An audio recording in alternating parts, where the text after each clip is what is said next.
What up? What up? What up? It is a very special day. It's a special show. It's been a long time since we've had the Gold Card podcast in our lives. But through intense networking and just all out blitz of every single person that I knew in Discord, I was able to finally secure a first timer on the show. The requirement that everybody had to be wearing shirts. I tried to get the fanciness to come out. I'm wearing the suit jacket with the Cloud9 jersey. I was going to wear the shirt and tie. I did not send out a memo, so nobody else is dressed like this. But look, here's the guy we've been trying to get on for a very long time. Mr. Josh Roberts, how are you? I'm great. Thanks for having me on. It's been a while since I've gotten to kick back and talk league with the boys, so I'm excited to get to it tonight. I have a very, very important question for you as we get started. Comment. Not here yet. No. It's not what you think. It might be like Lilia and some other stuff. So, but it's probably also what you think. Anyway, additionally, we have making his second time on the show. Now, this gentleman, I don't know if he's ever been on the Shark Cove. He was on Esports with Emmerich, or maybe he was on one of the very first Shark Coves. Obviously, a cornerstone in the Gold Card podcast. You know him as the acronym guy these days, RNG's number one fan or their number one hater. We've got Chris Prime. Hello. Hey, shirt was definitely a requirement, knowing what I've known from the Shark Coves. Yeah, Josh, that's always been that's always been the thing. He said you have to have shirts on. I always asked him on Friday nights. It was a convenient excuse for him not to come on. But I broke him down. It's in sales. You don't take one no. You just keep going for it. And I think I asked him every single week for the last 6 months. So we got you. All right, now we've got somebody making his, return to the Shark Cove, coming straight off the streets of New Venice, where there's quite a few leaders, quite the big kind of criminal uprising there. I think a war's about to break out. We've got none other than the esports plug. How are we doing, ladies and gentlemen? What's going on? Doing good. Great to have you here. Man, it's good to be back. I'll be honest with you. I got some beers for the occasion, ready to hang out with the boys again. Let's have a good one. Fantastic. This is not water, so it is drink, just so you know. I'm not drinking water. And then finally, making his umpteenth a visit to the Shark Cove, a man that can add 10 to 20 minutes onto any podcast that he's on. We've got Mr. Vincent Gelati. I didn't have the dress shirt, so I just grabbed the bathrobe. It was the closest thing I had. So there we go. Nice. So we've got some weird music going on in the background. Which one of you has that? It's like very ambient music. It's like whistles and flutes. I felt like it fit personally, but it was good. It was good. I was expecting the poker chips, but we could take that. So, oh my God, the poker chips! God, dude, you're already. All right. Well, look. So one of the things that was it was contingent on getting Mr. Roberts on the show was that we talk about the LEC. Now, the LEC has a lot of things going on. And, Josh, the very first thing I want to ask you, and this is a multi-league thing, what is more of a disappointment? Is it BDS Academy? Is it Kenvy's first, foray into the LCS? Or is it just the absolute lack of Lilia, despite her being so fantastic in this meta? Which one of those three is hurting you the most? I'm going to go with Kenvy because I financially invested in it as well in the season-long league. I went for the late round hammer with the IMT stack of Kenvy and PoE, and it's not looking too hot so far. I don't know why. There's this problem with LCS teams. They just refuse to let Academy people be great. Contracts finally got it. When they started bringing contracts up, your boy Contracts, and they're just like, hey, bro, just come play Nidalee. I don't care what the hell else we do. Just come play Nidalee. But I don't know why IMT is not just like, yo, Kenvy, just come play Kindred. That's all they got to do. Just let him play Kindred. let Booby spin. Don't worry, you know they're what I gonna mean? cave soon. They're gonna cave Yeah, soon. They're gonna they start got losing to. so many games. They're just gonna be like, whatever, dude, fuck it, let them carry. Like, I mean, they They have two games literally- with no kills. No Yeah. kills. Twice. They literally picked a full scaling team comp last week and then made him play Lee Sin with 3 losing lanes. Like, what do you want the kid to do? Just let him play Kindred. Just let him farm. It's fine. I don't know. We'll Yeah, see. you are a little overinvested in IMT. I have a couple Kenry shares myself, but Yeah. like your like triple stack is taking a lot of the genius from your EG stacking from last year, and Yep. you've really just cashed in all that equity. And Oh, yeah. I don't know what to say. It is. I mean, on those, my strategy is always to identify a team that's near the bottom of the standings that I think is going to be good. And this year, that team was CLG, and I thought it'd be IMT. So unlucky, but we go next. Yeah, absolutely. So, does anybody else want to weigh in on that? I mean, look, I think BDS and the BDS Academy, even into the LFL, getting into there, I don't know. They've been rather disappointing. But I wanted to see more Lilia. I don't know. Prime, what's your thought on it? I can't speak too much for Lily. I suck at jungle, but things have been interesting, at least from the fantasy perspective, that jungles are your focal player you want to build around. So was it the question about BDS Academy? Because I didn't get as much attention. BDS Academy, BDS, IMT, or what else is your biggest disappointment? I mean, a team from the LEC that we could bring up is possibly Misfits. Yeah, I'm going to have a really fun time trying to figure out what I want to do tomorrow with Misfits, but their down the road spiral is just amazing. You went from one of the hottest team to like near bottom, and they eked out one win. Okay, I give them more credit than eking out. When we talk about disappointments, I think my biggest disappointment. it's not RNG. They let me down. They still managed to let me down in some amazing fashion. They still managed to let me down. I'm gonna say Vitality, a team with so much talent, and they squeak out wins against. Considering maybe they're not as bad as we thought, but their wins are not impressive, and their losses are major. Idiocy. I don't know what's going on, but I think I have a clue, but I feel like I did overinvest in them in season long. I think Fair enough. is going to end up fine, but like you're right. Like game to games, like I don't know what I'm getting. Like they either completely stomp people or they get obliterated, and I don't know. They'll get it together, I think.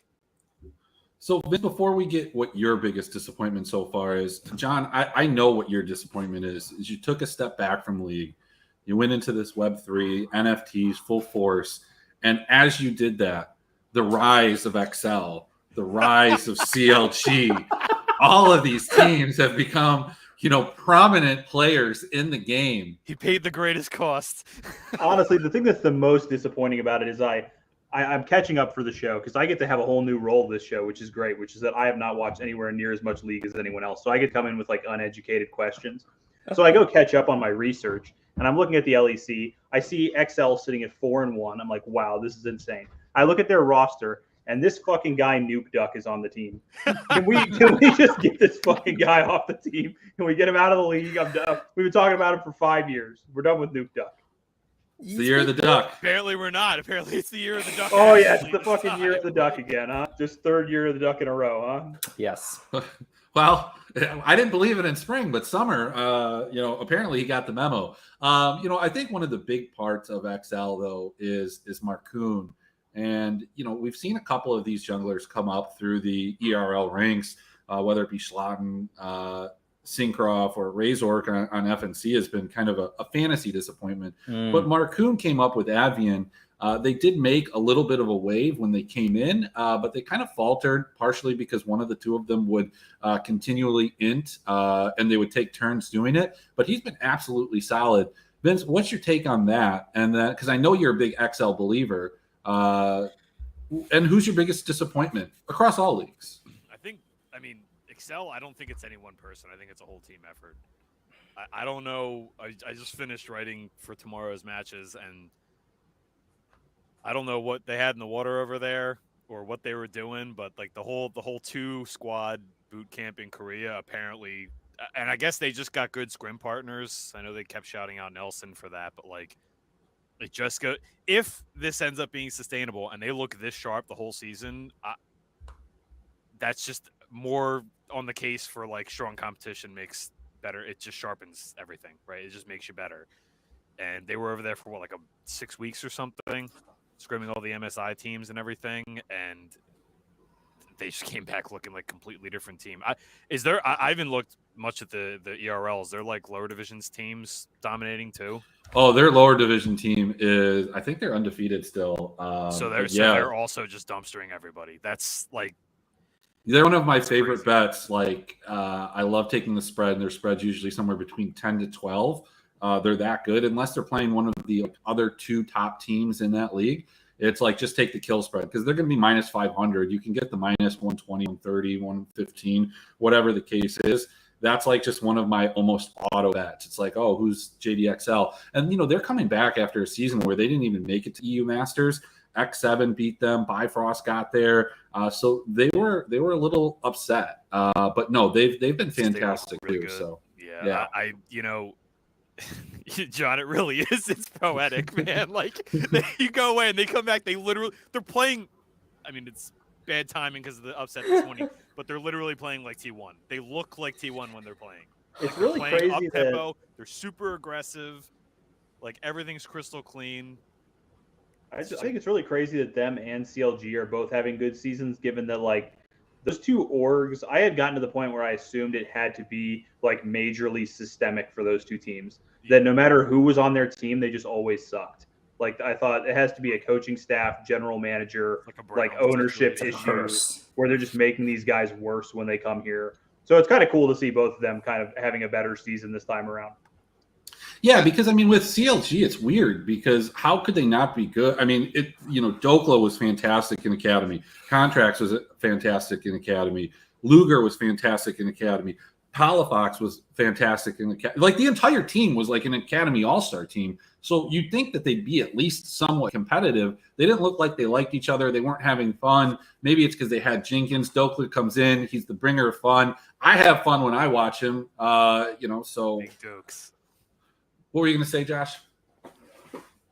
Yeah, I think the concept of the organizational stuff, I actually tweeted something out in spring, but I think that's vitality is what we've actually come to see is like, think about their fall for grace. Because like when I first started doing this, like way back when we were doing the Gold Card podcast, I mean, Vitality had Jizuke, Cabo, like they were a powerhouse in the LEC, and now it's just every split disappointment. And for a team with as much financial backing as that to be that consistently disappointing is just, there has to be something in the water. Right? It's got to be systemic. And I mean, just look at the moves they've made. They obviously paid out the wazoo for Carzy Perks, Selfmade, and then now Selfmade's not even on the squad, and they're probably still paying him. Like that's starting to look like a Cleveland Browns type situation where it always looks really good on paper, but hey, where are the results? We're not getting them anymore, and we're losing out on scapegoats here. It's got to be something organizational, right? Like they're bringing in Haru to play Xin Zhao I think what's weird about that team is that like. And I don't know. We talked a lot about this when Vitality were like not great, like that transition year, like last year. Yeah, it was last year, right? Where they had that transition year where they had like Lebrov and Comp and all these other guys. 2 years. They had a lot of these guys that were like good, like they were good players. The team just wasn't coming together at all. Like individually, they actually performed pretty well. Like if you look at everything from vision control to gold efficiency, damage efficiency, all that kind of stuff, they were actually pretty good. And then they they have like these, I guess, equity players. Like in professional sports, you'd say it's something like, these are guys on good contracts. They're cheap good. They're going to outperform per dollar, right? But then they went and they pay all these guys that I personally found a little bit overrated. Perks obviously not, but like I think Carzy was very, very overrated. He's good, but he's very overrated. And I think a lot. This is Selfmade. I feel the same way about Selfmade. It's a good player, just has not been able to put together, and I think is way overrated. And I don't personally feel this way about Alfari, but there's plenty of other people that feel that way about him too. So it's like, I mean, look, it's at weird some that they point, kind of like, like 180'd and just like balled out and said, let's go overpay for like, I'm gonna call them like washed up but like overrated guys. They just threw money at the situation and tried to solve it. Yep. And like it could very well come together. Like I'm not saying they're completely dead. It's 5 games into the season, but like, yeah, it's been a struggle bus for that team, and it shouldn't be, right? Yeah, you could argue that in spring. Actually, Kevin and I used to say this all the time. They literally had the most overrated player in the league at 4 out of 5 starting positions. Yeah, and you think make a that's fair. pretty strong argument for it. Like you said, I don't think you can actually ever really say Perks is overrated just because of what he's done. Yeah, exactly. I mean, obviously the track record is crazy, but I think you could argue literally every other player on their team was massively overrated compared You to could make their a pretty production. good case for it. Yeah, I think Lavrov is properly rated. I know you hate Lavrov. I don't know. John I loves don't to think pick he's him that bad. in best ball, and somehow I don't know, man. This guy runs He's like God in terrific. his matchups. Sure, like, that's no question. But no. If John picks him, he's just gonna somehow. Just, what was that squeak about, through. by the way? Was that just for the memes? No, he always. I'm a picks legendary fantasy player. You can't even talk to me about season-long fantasy. Have I ever not Last made football finals draft of you did, season-long? John, who was the first pick? It's I have to incredible. know. Yeah, I have to know who the first pick was in your last football draft. Oh, It was Derrick Henry and AJ Brown at the same time. That's all John cares about in football. Those are literally my 2 favorite players in football. So there we go. I would definitely take Derrick Henry over anyone. I don't even care what year it is.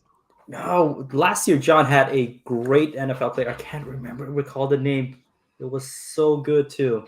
I'll look it up. But yes, John and his you were standing fantasy. somebody really hard. I couldn't remember who it was. But... Oh no, you were hating on Drew Brees. Hating. That's what it was. That Drew was Brees. That was a shtick for like 3 months, like the entire football season. Guy's garbage, man. What do you want me to do about that? And Emmerich's show is officially off the rails. You signed up for this, Emmerich.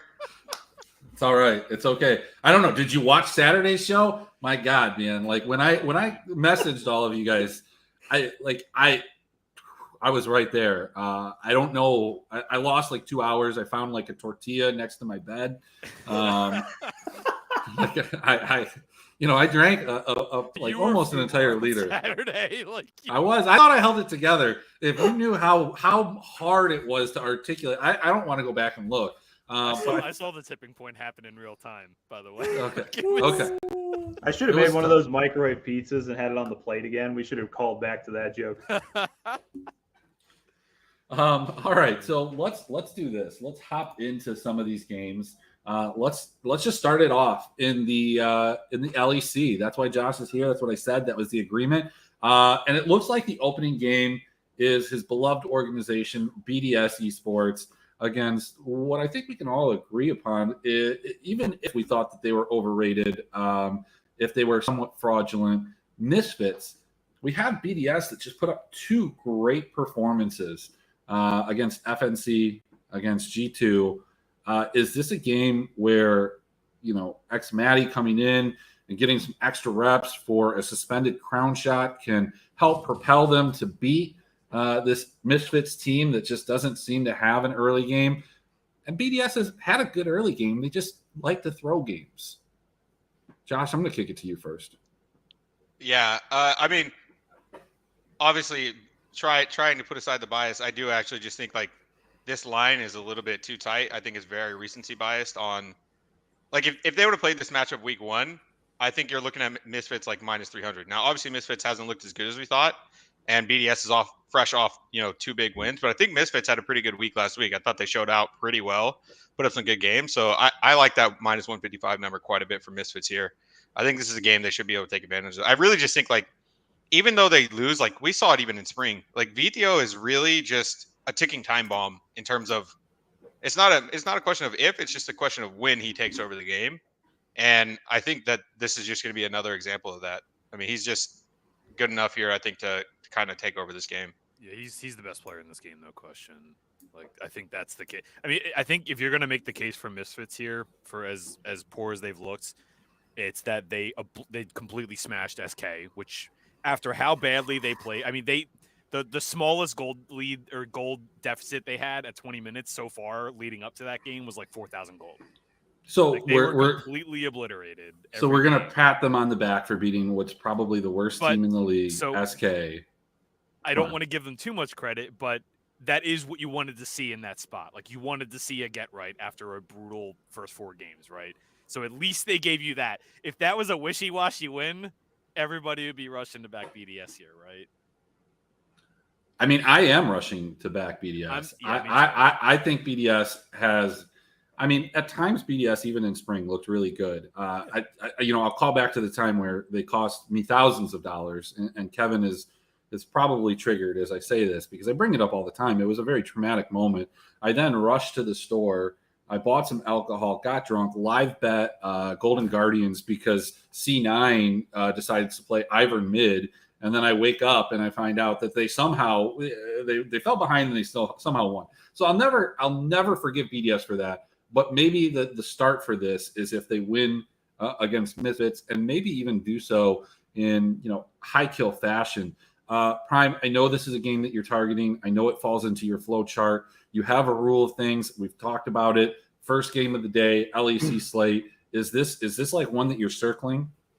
This is the slate breaker. Not gonna lie, all in. Don't even bother looking at other teams. This is the slate breaker right here.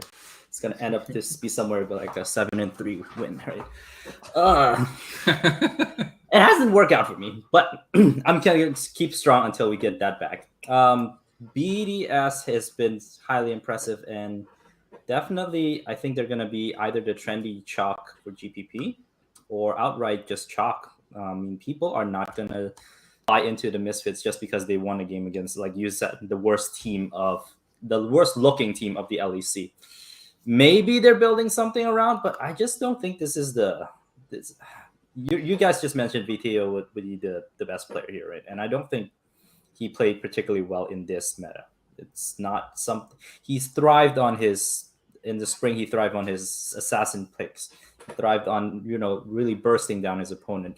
Here I'm seeing he had played a couple of Aries, a couple of let me see. I'm trying to pull up what are his champ pools. I think he played Oriana last week. Oh my gosh, That was Oriana.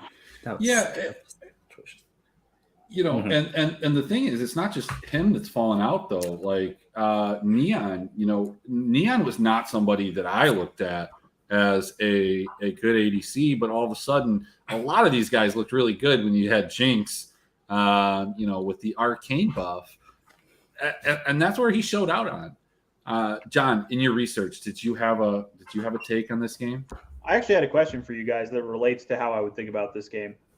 Has there been a noticeable change since the durability patch as far as specifically with 80 carries who are known to be kind of feast or famine 80 carries? Because I'm a feast or famine solo queue 80 carry, and my life has felt a lot easier since this patch came through. I feel like I feast way more than I used to. So I started thinking about guys like iBoy or X-Maddie, and I'm like, are these guys better now? So iBoy is not iBoy better. has been the exception to that for the most part. He's been the exception, he didn't, but everybody else I would say that's been that kind of player has benefited from this. Basically, all the coin flippers, especially in the bottom lane, all the coin flipping players, all the coin flipping bottom lanes. I look at Anyone's Legend. I look at Ultra Prime.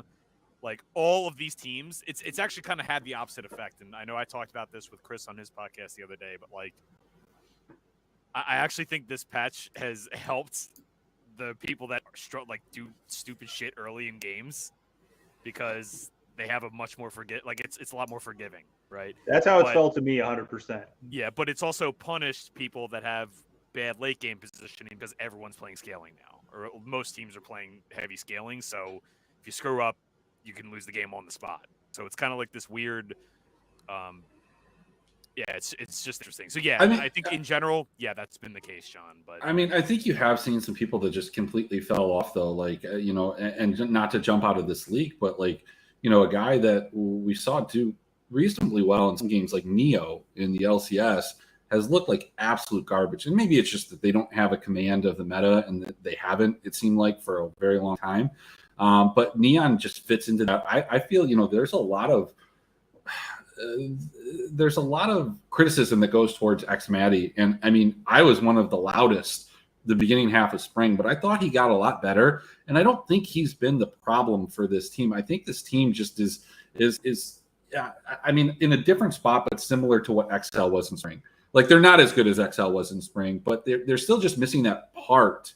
And it just seems like it's a small part, some continuity that'll get them over the hump into a mid-tier team.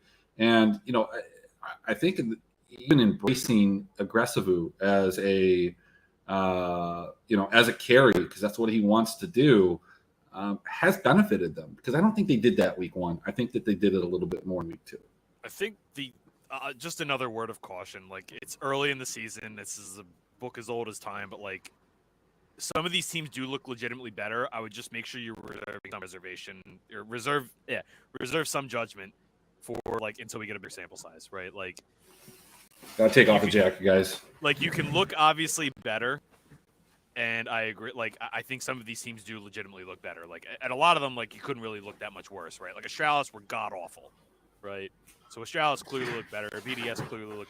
Just because you look better doesn't necessarily mean you're a good team, if that makes sense. So I think we just got to make sure you temper expectations a little bit.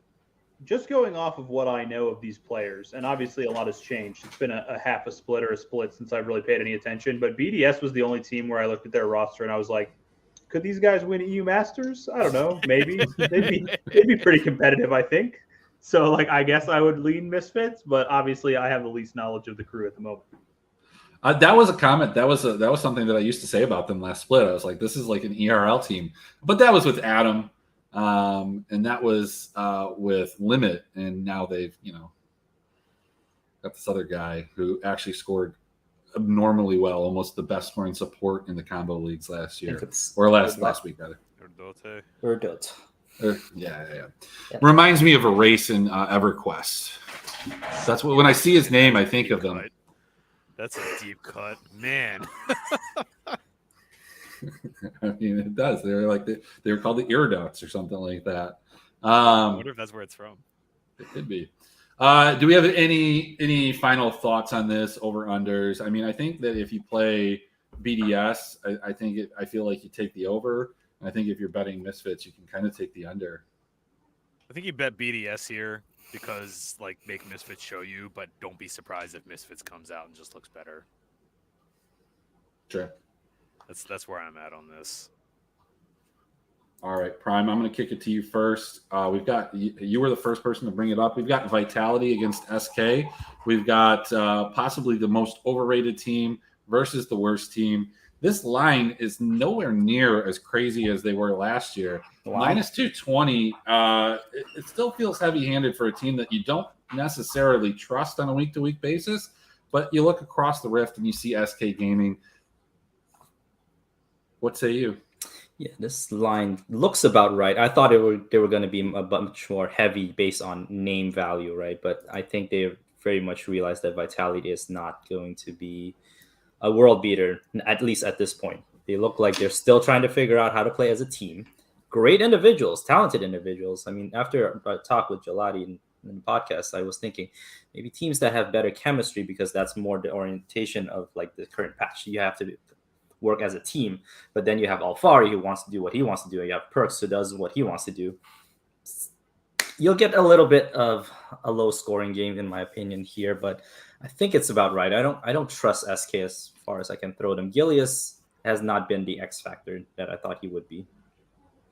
I mean, this is a pretty reasonable line for what lines are right now, 24.5. We talked about Vitality being the players that are the most overrated at each of their positions. Josh, would you say that like SK has like the worst player at almost every single position? That sounds about right. I mean, Treats has taken a bit of a step back. I was kind of, I was pretty high on Treats. I thought he found a lot of good angles, a lot of good engages, but right now the support meta is not really what he would like to see, right? Like, he was really good at finding the Hex Flash Leona flanks and Hex Flash Nautilus hooks through gaps in vision and things like that, and finding great setups. But support meta is just not really that right now, and it's a little bit more enchanter heavy, and so I think that's just a little bit tough for him, because I think the team really kind of just goes as far as he can take them, unfortunately. And right now, it's just not very far. Given that, and their fallback was to just get Jezu on just hyperscaling champs and kind of let him just farm it out. And that's also not super viable right now. So it's a little bit tough to see many avenues for them, but I don't know. I mean, maybe something you play in the draft. Like right now, looking at these numbers, I don't think it's bettable. But there's been some good opportunities in draft where you find teams doing stuff you don't expect. I think the game Vince mentioned earlier, the T1 series. Game 2. Yeah, The game second 2. one.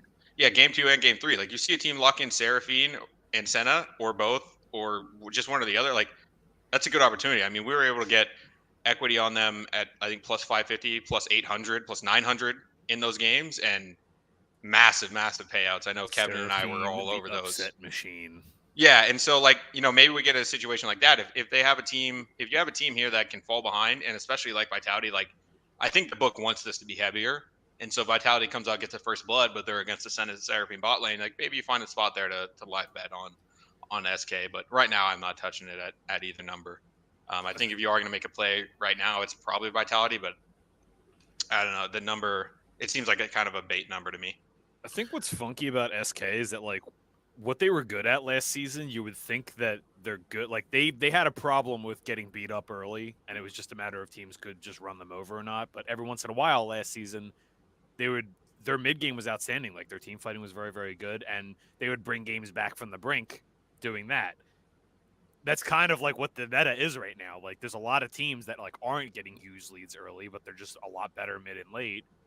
So you would think SK is more suited to that, but they just haven't looked on the same. They look like the worst team to me so far. It's only been 5 games, but they look like the worst team in the league. And I think Vitality probably just stomped this on individual merit, but I like Josh's angle. Like if you see something saucy in the draft that's going to catch people off guard, I think this is prime live betting environment. John, what do you think about Gen X removing the vowels from his name and just now being known as JNX?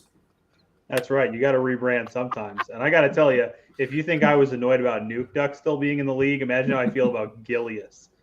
My God, man. Can we get some rookies in here? Can we get some guys with some mechanical talent on some of these teams? Literally every other like jungler outside of Yankos, it feels like they are like a second year or rookie. Like this is the guy that somehow has hung on. Kyrie's out looking for like coaching jobs. Brox is I mean, dude, Haru's been around for a long time, just not in Europe. So he's at least in a new league. But sure. What do you mean? He's a brand new ERL. He's a call up from the ERLs. What are you talking about? Yeah, he's on literally X7. brand new Fair to enough. Europe. He came from the ERLs, homegrown talent. I don't know what you're talking about, Vince. How's Vitality's bloodiness been? I'm looking at the numbers. The -6.5 on Vitality feels all right if they're one of the bloodier teams in the league. They had a game against G2 where they gave up 27 and they scored 23 against Misfits. But aside from that, they've not been very bloody. But you can look through this sheet and see that most teams have not been very bloody, with the exception of the Misfits when they lose, and the team that plays the Misfits when they win. This is a shout to Kevin in the chat, but Vitality will never be bloody because every game, regardless of what day it is, what the meta is, Alfari just goes to lane, buys a Cole, takes it back, and then buys Hullbreaker. He could be on Ornn and he'll buy a Hullbreaker. Like this guy just only buys Hullbreaker regardless, and then never if he sees a single teammate, he's pissed. He just doesn't ever want to be on the same screen as his teammates ever. He's like, if you guys want to show me on broadcast, it's going to be in my lane. Otherwise, you're not going to see me because this guy will never come to a team fight. So they can't ever get an ace because it's always at least 4v4 at minimum, and then they kill one and run away.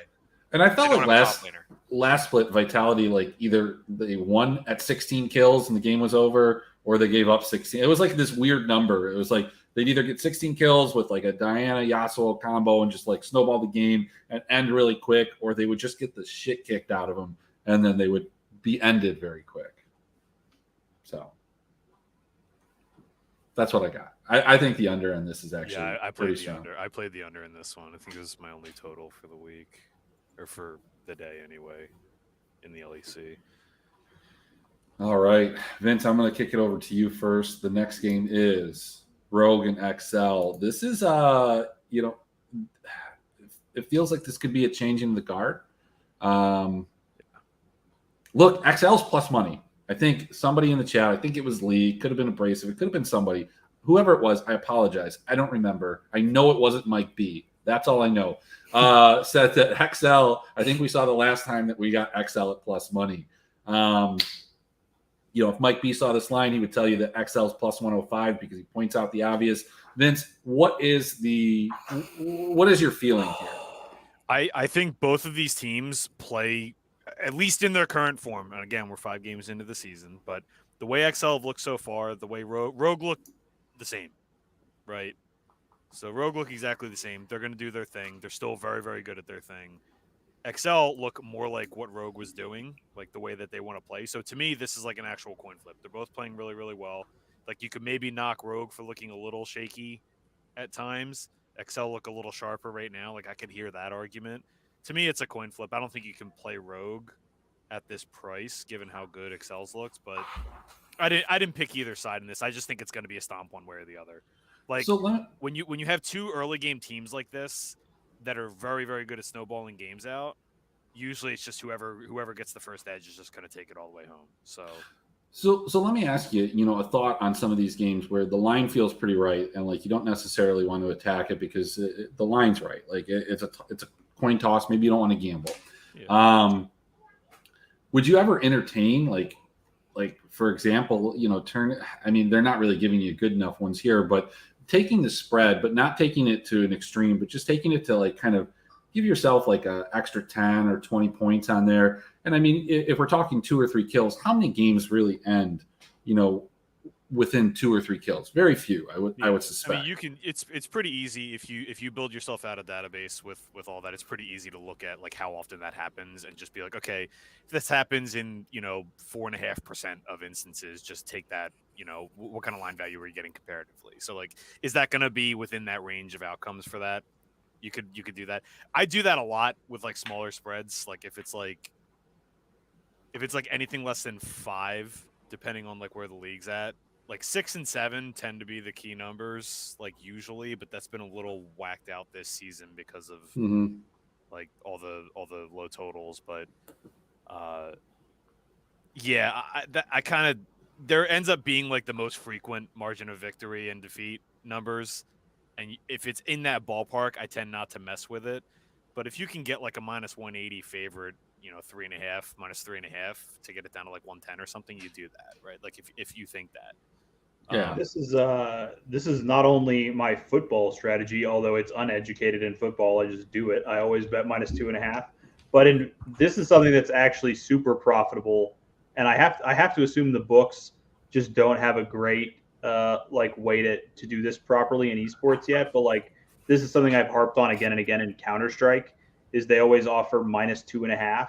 There's only one possible result where minus 2.5 doesn't hit if your team wins. And very often you have like a minus 300 favorite that you can get them at minus 115 if you take the minus 2.5. Yeah. And the only way it doesn't hit in Counter-Strike is if it ends exactly 16-14, which is just so rare. So there's some stuff like that definitely that you should be thinking about if you're going to do these kind of bets. Yeah, I will say that like if you like look, you just do some arithmetic on like the juice you're getting charged for these, like you do have to pay a premium for it. It's just that sometimes it is just still better than paying the money line for it. So, there's a bajillion odds calculators, odds converters. Just like look at what you're getting into. If you're, if you have a 60-40 dog and you opt in to the kill spread, but the kill spread's like 56%, like it's really not that big a difference most of the time. So, yeah, I would go through the exercise of like, either building out a database or you can ask me, I can pull this stuff, Or yeah, you could use code Shark either at Paydirt's website or on Gelati's Patreon. I get 50 cents out of that, so please do it. It's fantastic. I'm still waiting for my first check. I'll have to put that on the macro trends for next week. Code Shark, something to take a look at. Affiliate link, all caps. Right. Yeah, all caps. You got it. Josh, Brian, either of you have anything that you want to weigh in here? Yeah. I don't care about the game odds. I think the bet's excel if you're betting, but I would love to get exact champion odds on Azir Corki mid lane matchup here. It's written in stone. There's no way we don't get Nuke Dunk Corki versus Larson Azir here. Somebody make a market on this. Someone please. Where's Avalanche? I want it. I just need it because I can just feel it in my bones. It's Larson Azir, probably like first pick, blue side, just hammer it, and then Nuke Dunk's just like, okay, Corki it is, and then we're there. Like it's coming. Just know it's coming. I know there's another market, so Avalanche, if you're watching, or Spell can maybe tag him. I feel like I missed out on the CLG making playoffs when Vince was super low on him. I feel like it's an absolute lock at this point. Still willing to make that market. I don't know if Vince will, but I know that John has a specific bet that he's going to pose to people later. I want no part of it, but Prime. With this game, I'll just say real quick, alarms go off in my head when I look at this matchup and the odds, where I feel like I can predict the future here. I feel like Rogue is going to win this game and XL is going to lose 12 out of their next 15 games and miss the playoffs by one game. I feel like that's 100% what's going to happen. Wow. And so I think I'm going to bet Rogue. So if that in fact happens, Cookie, I need you to cut that clip. I need you to put it in there, and we're going to send it off to their social media team because if it happens, it's John's fault. Prime. I've been here before, man. I'm Neo in the Matrix seeing the black cat walk by. I've been here before having hope for XL. I know what comes after this. The only explanation is John. If all that happens, it's John was back in the esports. Always was. That's gonna be prep the meme now, dude. That's what I'm saying. Yeah, Kevin, I have more than broken even on CLG. I will tell you the team that I've been updating my betting sheet. I didn't do it for an entire month, and this is like the worst thing I've ever done in my life. Having to just go back through Bovada, and just not a friendly website for that. Yeah, I've lost so much money betting against LDLC. Jesus Christ, I think I've given back all of my Kate Corp winnings from EU Masters. These fucking guys are still undefeated, and they just keep getting away with it. Josh, you know what I'm talking about. I just like every time an LFL slate comes up, it's like I'm betting plus odds on GO, Game War, like everybody against LDLC except for like Team OP, and I wouldn't do it on BDS Academy either for that matter. But still, ton of money. No, I mean LDLC, like legit. If they were in the LEC, they'd be investigated because they like literally have mind control over their opponents. It makes no sense. They'll be down by 10k gold, and then their opponents will be like, you know what we should do? We should break up one by one and all walk into a bush against an Orn Leona, and then just see what happens. You know, like they can't kill us. There's no way. And then they all just die, and then LAFC gets a Baron, and then ends the game because they have a 50-second death time. I'm like, can you guys just maybe like just use your brain like for 10 more seconds of this? Or game? be like, oh, they both have TPs, and there's an open inhibitor. Let's go in for a team fight, even though we can't see it, two of them. They backdoored us.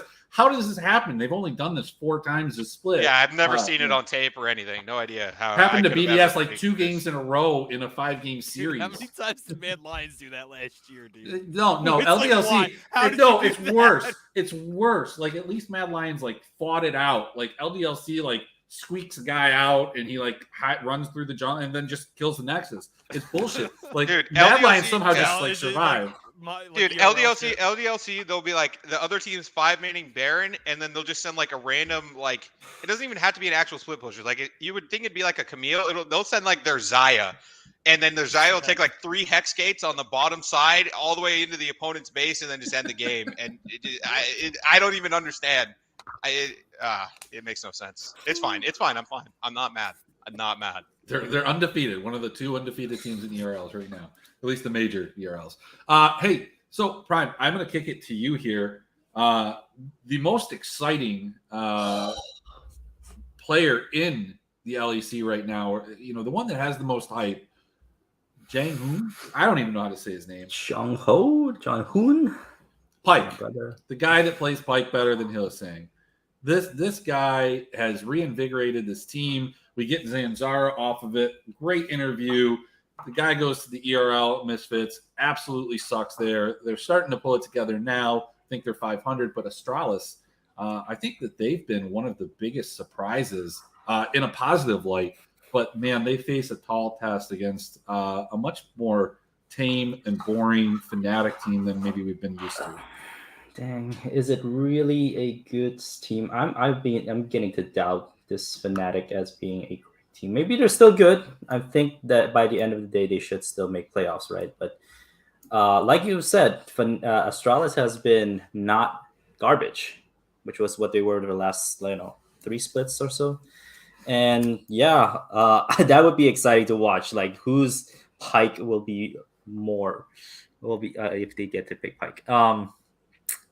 This is tough for me. I definitely think Fnatic should win if they go back to playing normal, playing maybe tame is what they need, but I'm also just wondering if Yamato Cannon is like really his effects. It's a narrative. I know I play on the narrative sometimes, but I just don't get this Fnatic team. They don't look sharp. They don't look together. They probably hate each other.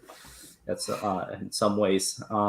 So there is a chance that Astralis can pull off an upset, in my opinion, and I am definitely running a lineup of Astralis stack.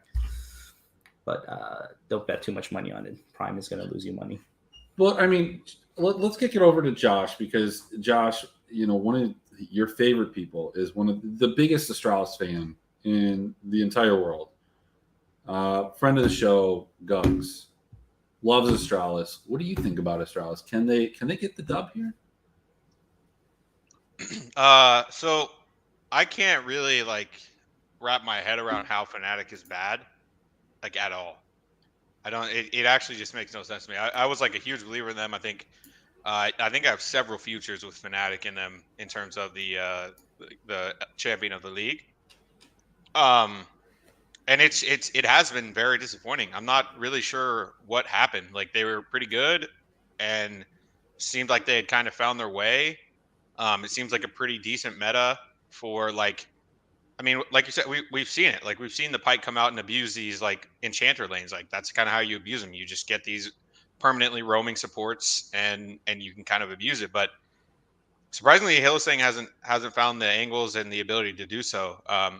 It just seems like they're not really playing to their identity, and it's a little bit scary. I mean, I don't really buy into the Astralis hype. I think they are definitely improved. There's no question about that. But I think Fnatic's the better team. It's just we still haven't seen it. So there's no way I'd play Fnatic at minus 285. And probably still not touching him outside of maybe a cash game lineup in DFS. And even then, it's can you really trust them enough to put them in cash? So it's really just a stay away situation for me. I think Fnatic's a better team. I think they should win. They're more talented. They have the better roster. But man, I don't know what's going on. They just haven't put it together yet. This split. Let me kick it over to you, John. Do you have a question for Vince about these two teams and their current situation as it pertains to this game or anything else? Well, I rarely bet minus 285 in a best of one anyway. So probably if I had to money line this game, I guess I would probably just take Astralis without knowing almost anything about what's going on. Fnatic does reek to me a little bit, having not watched that much recently, of some washed guys. I mean, is Wonder and Hylissang, are they washed, or are they over the hill? I don't think so. I don't think that they've really enabled Wonder in a meta that is Let me ask you this, Vince. This should be a top carry meta, but some of these teams just don't want to seem. They just don't want to do it consistently. Just don't. You're right. And this fucking league is the one that seems like the most adverse to it. Yeah, it's really kind of weird. I don't know if that's just because of the density of good mid laners, I guess, the European mid laner stereotype. But for what everyone's just completely. And by the way, look at the one team that does do it and does it extremely well is G2, and they won the league. And Broken Blade looks like a god because they just put him in advantageous matchups, give him some help, and he just runs away with games all the time. So, yeah, this Fnatic... And he can interview, too, Yes. Fnatic, it's weird. They beat up on Rogue, but they were, trailing in that game, which was, really weird. If you look at the final score, the box score for that, it looks like they stomped. It was not a stomp, right? They've trailed in 4 out of their 5 games at the 20-minute mark. They did come, they still have 3 wins, right? Like this isn't like it's like they have 3 wins. They beat Rogue and they took care of business against SK and BDS. Although that BDS game they probably should have lost. So yeah, the other 2 teams they played against were Mad and XL, who both look a lot better. So like. Fnatic haven't looked good. They haven't looked sharp at all. They look a little bit out of sorts, but like the quality of players on this team and what we saw from them last season, I find it hard to believe that they're going to stay this bad. So like, this is one of those situations where it's like, yeah, like you can. I think it's fair to assume some regression to the mean for Fnatic, but like, yeah, I'm not gonna lay 285 betting on regression, right? Like that's like you can do that kind of thing if it's like a smaller price, but like. Or if like it's an underdog that's just way overjuiced, right? So I don't know. And the thing is like it's not that Astralis have been incompetent; they look a lot better. Like they have gone from dumpster fire to looking like a competent team. Like who knows if they're going to be a playoff team or even a good team, but they look competent enough to like punish a bad game from somebody. So it's worth noting that Fnatic's assistant coach's name is Shaves. That's bothersome to me. That's a point away from them. It's a point shaves to me, and I think Fnatic win this game, but I think they do so in a fashion that is not conducive to DFS, but is conducive to those of us that have gotten rich on unders. A couple comments about my balance in Bovada, and yeah, sure, I show it. But look, I built this from 2000. It was a nice tip I got from a fine gentleman on a wonderful bet that I laid over to that person. And I built it up with $100 units. So yeah, it's been great. The unders have been good to me this split. We're up like 40, probably almost 50 units because I donked off a bunch in MMA last week. I just want to mention something quick. Like I think the funniest part of this team is like, so John specifically came in and said like, yeah, this Fnatic team looks like they might be washed, but it's the actually hilarious part about this team is when you watch them, their clearly worst player is Humanoid. And it just makes no sense because he was like straight up on the rise. And it could be a situation where, you're the rookie, you don't get a say in the team. You're just getting drowned out by all the veteran voices of guys that have achieved a lot of success and Hillsang Wonder, Upset even. But it's wild to me that we're looking at this team and I am and saying that Humanoid or Razork are the weak points. Well, it's because everybody has to, it's Upset. It's obviously Upset. They all play around Upset, and they sacrifice their stats. I mean, look, you could say Humanoid, but Razor in 2021, this guy was putting up massive fantasy games, making massive impacts, and being the primary carry in some of those games. And now, like, he's everything that you said about Humanoid. I think Fnatic, it's kind of weird because I think people forget that just because like of how their season finished in spring, like I think people forget that like there was a decent case that they were the best team in the league in spring. They don't help you remember. By the way, Josh, you let the boards out. They had a bad final series, and they've had a sketchy first 5 games. That's it. What was 8? Does 8 games make this team bad now? That's kind of where I'm at. Like maybe they are. Maybe they fall off a cliff, and that's that. And 3 weeks from now, we can all say I told you so about it. But like, I would go if I had to pick one. If we were doing like futures on Fnatic right now, I'm buying. Like I'm buying low here for sure. Like, yeah, I agree. It's just the problem is they're not giving it to you, right? Like, yeah. Like, why is SK? Like, I'm not. Why is SK Vitality tighter spread than this? Yeah, exactly. So no, if this was the same line as that, I'd be all over it. But yeah. Yeah, look, I'm taking the under. It's 24 and a half. I feel like that's a pretty good number there. If Astralis somehow win this game, it's going to go over, but I don't think that they will. I don't think that the odds say that they will.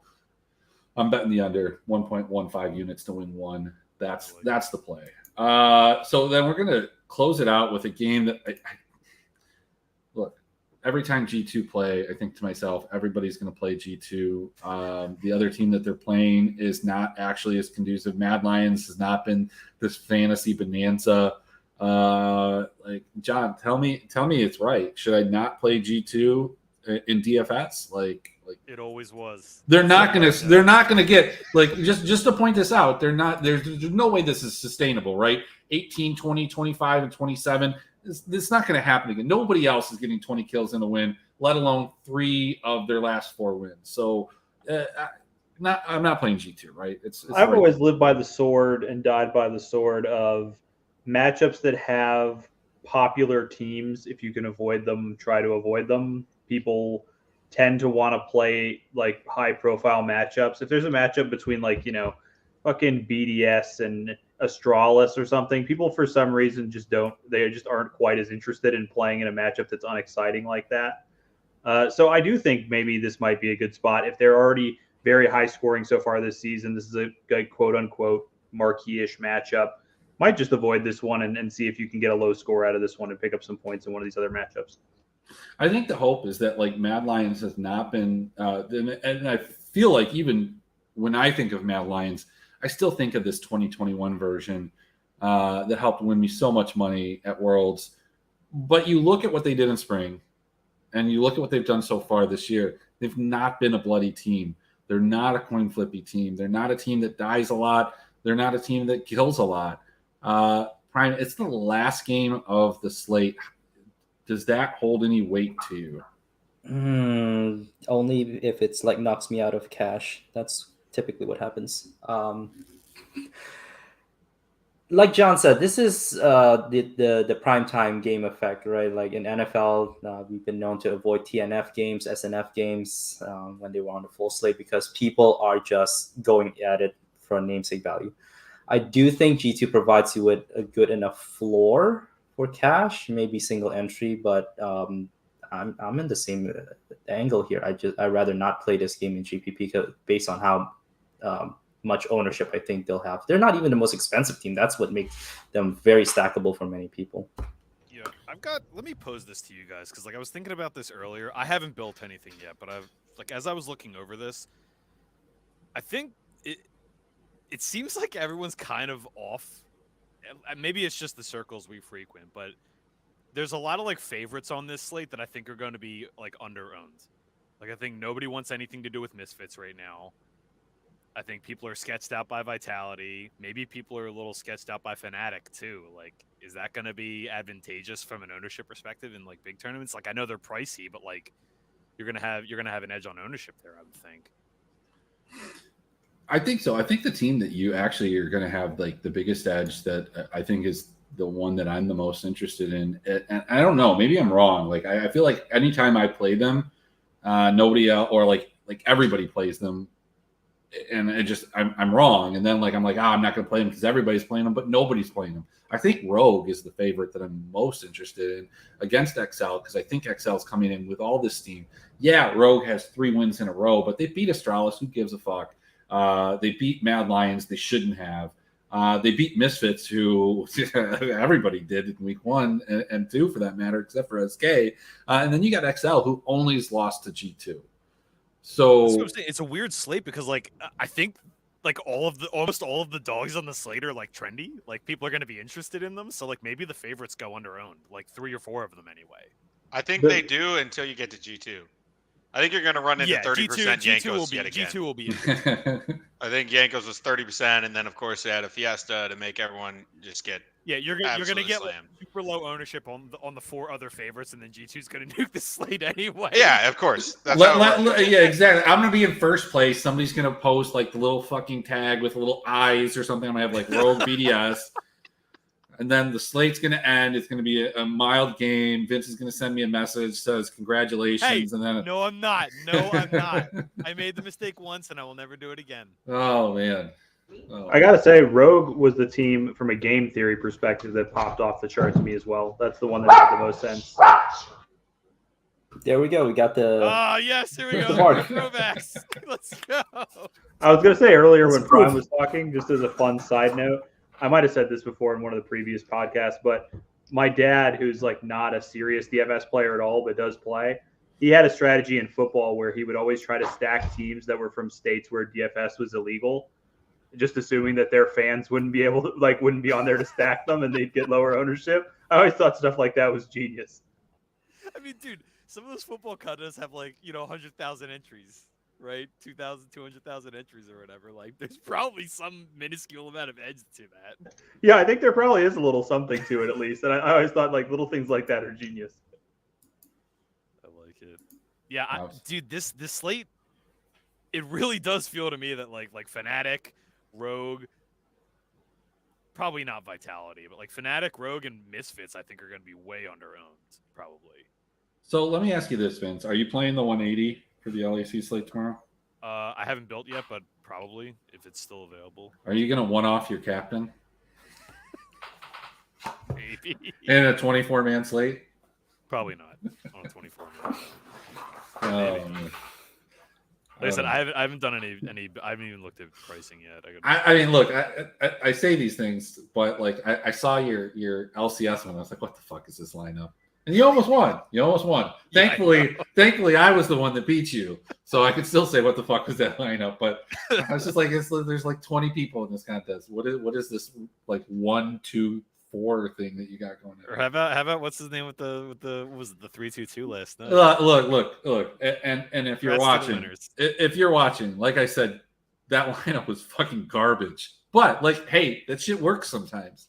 And you won on a single bullet. Who gives a fuck what I think? Dude. You got $11,000 for it. It was still a terrible fucking lineup. Yeah. Like you played doo-doo and like somehow you won 10 grand with doo-doo. Like props to you. Like, that's swag status. So you have that swag status. The single bullet is double swag status. What's the? I was asking this in the Discord earlier. What's the only thing like more swag than like the silver bullet takedown, like the single bullet takedown? I don't know, John. So this happened. So basically, his lineup yesterday on a 4-game slate was, and a single bullet was like a 3-2-2, like something like that. Three It for was the dog, 2 so from each of the favorites. he had HLE team and Doodoo. Those were the 2 HLE, and Okay. then everything else was like a mix. Then like he had 3 or 2 with his captain, and then like a one-off jungler who happened to be Weiwei, who fucking had 2 pop off. Like he had one game where he didn't get any kills. Weiwei and Chris, right? I think it was 2. Well, I mean, wasn't it? Well, he had like the nut Weiwei game. Like game 2, nobody got any kills on BLG except for Ben. He had 5. He had 3 within the first like 7 minutes as a Jax, but somehow they still lost. I don't know how they lost. They That still game. lost. I have no They had idea. 5 kills. He had all of them. He had 3 within 7 minutes. They were just feeding into him. But Weiwei had like 10 kills in the first game and then like 10 kills in the second game. So that propels him. So is that single bullet more Chad than the guy on the 2-game slate the other day that just max entered one lineup? I guess he does this all the time, but it was a $150 chop because there was 120 people, but he was half of them. So he won He had 70 out of $11,000. 120 entries. He picked all of one lineup. You know, when you see something like that, you just Yeah. give him his little round of applause. For what it's worth, and I think Nathan was talking about this, but like, there's times where like that's like it's interesting to actually like think about that conceptually. Like, not necessarily playing all 70 is one thing, but like, you know, like entering the same lineup multiple times, like in some slates, like I could see a case for it. But like, I think the only thing more baller than like the single bullet takedown is like if he just like soloed with 70 out of 70. Like didn't split it with another 50 people. Like if he just solo first with 70 like of the same lineup, that's got to be the most baller shit ever. And like, look, I do utilize that strategy. So like right now they've cut the 333 to 2 entry max, and like so, but you can put 5 in the 44. So you can kind of like make a pseudo 333 lineup if you put all 5 the same. I was talking to James on Tuesday, like I don't know. I just feel like an asshole though. Like if I did win and I won 1st through 5th and it was just all me with the same lineup, I don't know. I feel like I'd get some shit for it. I guess I shouldn't care. At the end of the day, like I make some of those really stupid lineups too, where it's like, 2-3-2, 1 off, like just the best players in position. So I don't know how you get doo-doo if you're doing that, but that's what I'm max entering. It's never my first entry. It's always like my last entry that I'm building. Like my last 5, I build these like just weird lineups because I got second one time with it on an LCS slate. But to just do it with one lineup, I mean, kudos to you. Like you said, like you accomplished what you needed to, and you're probably positive ROI on it for probably the forever existence of league. He netted like 11K on that slate. That lineup. And at the rate it's heading, I don't think you could lose that much single entering before DraftKings just completely like doesn't support fucking league anymore. Before they FanDuel out. Yeah. Oh, before they offer you what was it? $1. Yeah, here's a $1 bonus to spend on FanDuel DFS contest that we don't offer anymore. Oh, I got one for you. I got one for you guys. A little DraftKings story for you guys. So I was black, like the promotion level black for like 2 years or something, and anytime that I haven't been black, I was diamond, and I've never asked the VIP club for like anything. Like people tell me all the time, they're like, "Bro, I just messaged my guy. He gives me like $500 tickets whenever I want." I never ask for anything. The other day, I'm running a promotion in my Discord for my Web3 company where we do the $25 or the $15 MMA every week. And so I messaged my guy and I'm like, "Hey man, I've been black for like years. I spent like millions of dollars. Can I get some free tickets to this $25 MMA so that I can give them out to people?" And my guy hits me back and he's like, "Yeah, bro, I hooked you up 2 $25 tokens." And not only does he only give me 2, but he gives me double up only ones. Like I can't even enter them in the fucking big tournament. They're only for double ups. Like, Yo, thanks I got a you, fucking bro. lot, buddy. I got you. Yeah, he fucking got me. Thanks a lot, man. I appreciate all that rake I paid. You should have asked Gugs or Mike B. Those are the guys that just ask all the time. Did they send you the decanter with the glass? I did get the glasses. I did get those. Yeah, that's right here. I got mine. What was funny on that Saturday show, Vince? I did reserve, thankfully, only 2 lineups in the 333, and I didn't enter them. I woke up at like 6. I was like, "Fuck." You donated for the. No. It's better. I probably would have played like Nongshim. I would have lost, and at least I got my money back in this scenario. It was an entry issue. We gonna chop up this Eastern slate? Yeah. That's where we're going here. So look, I know some of you. Let's close it out. Do you have any final thoughts on the LEC? Yes or no, Josh?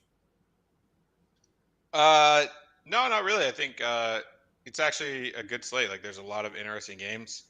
I think there's Who been are a you couple playing, slates. Josh? Like, who are you playing? Because I know you run incredibly good on LEC.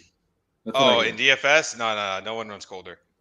That's not what I heard. I mean, maybe in cash games, but Kevin. I know you don't lies. run good in cash. Kevin lies. Kevin shows us I'll probably play about 15 to 20 lineups, so I'll probably be playing heavy on Misfits. I think, to me, it seems like Misfits is going to be the biggest edge. Played him a lot last week, and then G2 nuked with like a 26 kill game in the last game of the slate at 45% ownership at each player. Always was, dude. I mean, you win a few, you lose a lot. And by a few, I mean 0, and by a lot, I mean every single one. It doesn't really matter.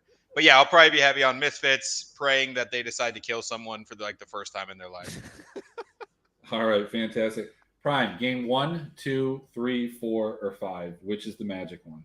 It's 1, man. The Slate Breaker. The first always game. Been 1. It's number 1. You know what's crazy is that it's always 1, but it's never G2 or Fnatic number 1. Yeah, how does that work? No, LEC magic. I don't know. I can't explain it. It's really so hard to figure that out with logic. All right, John. I'm going to enter a lineup tomorrow. I haven't entered a lineup in a few weeks. I'm going to enter a lineup tomorrow. We're going with Rogue and Vitality, however that fits. Heavy stack of Rogue. He's back on them streets. Let's go. Now, John, what I would say is, we've talked about LEC, and I know your blood is ready for it, but we've had some problems filling the 333 on the Eastern slate. We're going to give you everything that you need to put 2 lineups in there to help us fill it, to get to that 70 mark, to possibly allow us to keep that contest and not turn it into single entry. So keep that in mind. Vince, what is your final thought on this while I get a bottle from the fridge? I'm gonna do some kind of combination of like Misfits, Vitality, and Rogue, just because I think that's like ownership angle. I think they're gonna be like under-owned for favorites, and I don't know. I haven't looked at anything. I don't know how that's gonna fit in. I'm gonna try to take a look right now and see if you can jam anything crazy, but I'm gonna try to do some combination of those. I don't know. Probably gonna end up with some weird top or jungle captain, but I would expect nothing less from you at this point. Hey, I almost always play carry captain strictly, but this season jungle's been so good, especially in the OPL. So I feel like it was always destined for you. I never realized how loud that was on the microphone since it's right next to it. I don't hear it, but I heard it in the Book of Moose too, and I was like, no shit. ever since you like binked with that the first time you went back to DFS in spring, you had like a crazy one-off lineup. It was like a 3-2-1 or whatever it was. I think it was a 4-2-1. It was a 4-2-1. It was a 4-2-1. And somehow you binked with Yago, who like never scores fantasy points. Like you somehow pulled out his fucking ceiling game and put it into your lineup. And kudos to you for that, because I've done it too. I've pulled out contracts, ceiling game. I've pulled out some random ones. Yeah, exactly. So I give you shit about it, but like when you find my ceiling game, go ahead and point it out to me. It's okay. Let's get to the world champions playing against the best team in the LPL right now. We've got TT Gaming, a resurgent TT Gaming who has inexplicably decided to swap Moose's favorite top laner, one of the guys with the hard name, but now it is Xiao Zhang, yes. But now it's Hoya, and I can say Hoya. This is easy. John knows Hoya. Vince, I'm gonna start with you on this. What the fuck is TT thinking? They've just look. I get it. It's just but they've been weird. Competitive in losses. Like you look at their kill deaths. Legitimately they look good. They've lost, but they actually look pretty good. They've been really competitive. So what's really weird is when you look at this, and this might not be the complete one, but like you look at the kills and losses, and they're almost always in double digits. And what that tells me, and you look at their deaths, is that this was a team that was in the lead, but just doesn't know what the fuck they're doing. But they're getting into leads. This isn't what Thunder Talk did before. They'd get into leads like within 7 minutes, and then they'd end with 4 kills. They're getting 15, 12, 14, 20. Against JDG, against LNG, against LNG, against V5. This team, why are you messing with the chemistry? I think, I just finished writing on this afternoon. Or actually, no, I did the LPL yesterday. But TT hasn't trailed by more than 2,300 gold at 20 minutes the entire season against all of these teams. And all of these teams are completely destroying so many people. Like, I actually think TT might be playoff bound. Like, I as crazy as that is to say, like, they actually look pretty good to me. But this is such a weird, why now? It's funny you say that. You've been doing well. I don't know.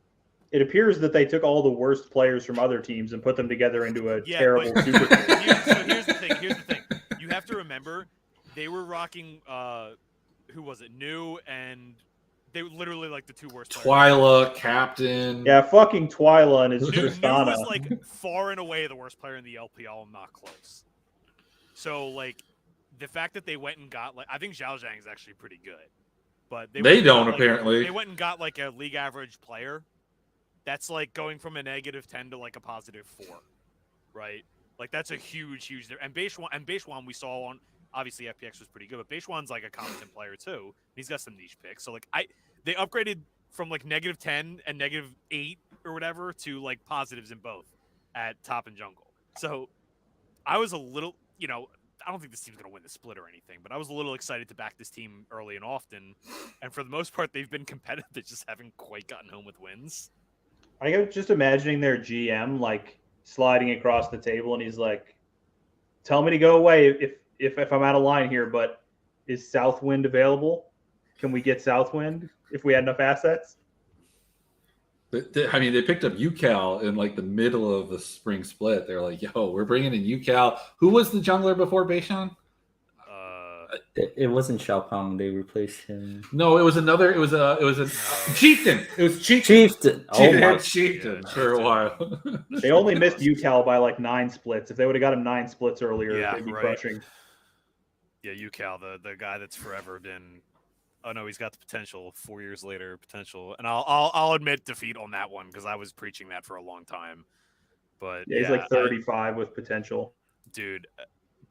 This team, you look at this team. They've this schedule besides WE, who look just god awful. Besides WE, they've played V5, LNG, and JDG, and they've looked competitive. Legitimately looked competitive. They beat They took a game off LNG. I don't know how good LNG is though. Yeah, no. All right, look, LNG's probably going to be a playoff team. I'm not saying they're league winning quality either. But JDG and V5 look JDG and V5 look like 2 best teams in the league right now. Yeah. And like they were competitive. They were up 3,400 gold on V5 in game 1 before they punted it. That was the first game of the season. I bet you if V5 played like that versus them now, they'd win that game. Probably, yeah. Not V5 today, but if they got to play V5 first game and it wasn't their first game, I think maybe they take a game in that series. Yeah, I think so too. That was the most agonizing +1.5 to lose. Because there was like +200 or something on them to take a game. I was so pissed. Look, on the other side of things, it's not like EDG has had the easiest schedule. No, not at all. But it's not like that they've done. I don't know. This is not. It just doesn't feel like a normal EDG team that we've seen. They've been relatively bloody in some of their wins. They've actually given up a tremendous amount of kills in their losses.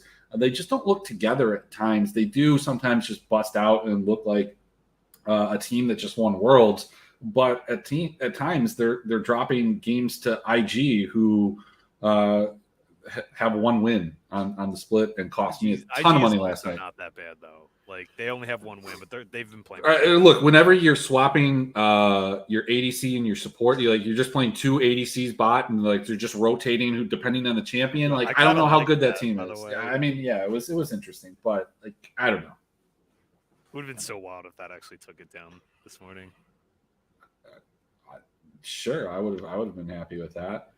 They announced On as the starting support, right? And then he came in. They had On and Wink, who are both AD carry players. They announced On as the starting support, and On just played AD carry, but he was designated AD carry on DraftKings. Well, he played support, and then he played AD carry. He played support, and then back-to-back 2 and 3 he played AD carry. But he was designated AD carry on DraftKings, but he was announced as a starting support, so like nobody really wanted anything to do with it. Those are the most fun. Yeah, this meta for bot laners is going to be hell for data entry. Like it's just so annoying. Like you're gonna have like people swapping. You're gonna have people doing the fasting Senna. The carries playing Seraphine, supports playing Seraphine, but farming. Like it's all over. So am I mortgaging the house on TT plus 450? What are we doing? I took him +1.5 and a little bit on the money line. All right, so hey, the people want your input, Josh. We've got a hashtag trending here. Kevin's an idiot. Don't listen to anything he says. I never do. Yeah, that's smart. That's probably why, yeah. That's why your robot account looks like yours and mine looks like mine. Because you don't listen to Kevin. Anyways. No, I think I'm a bit of an EDG fanboy.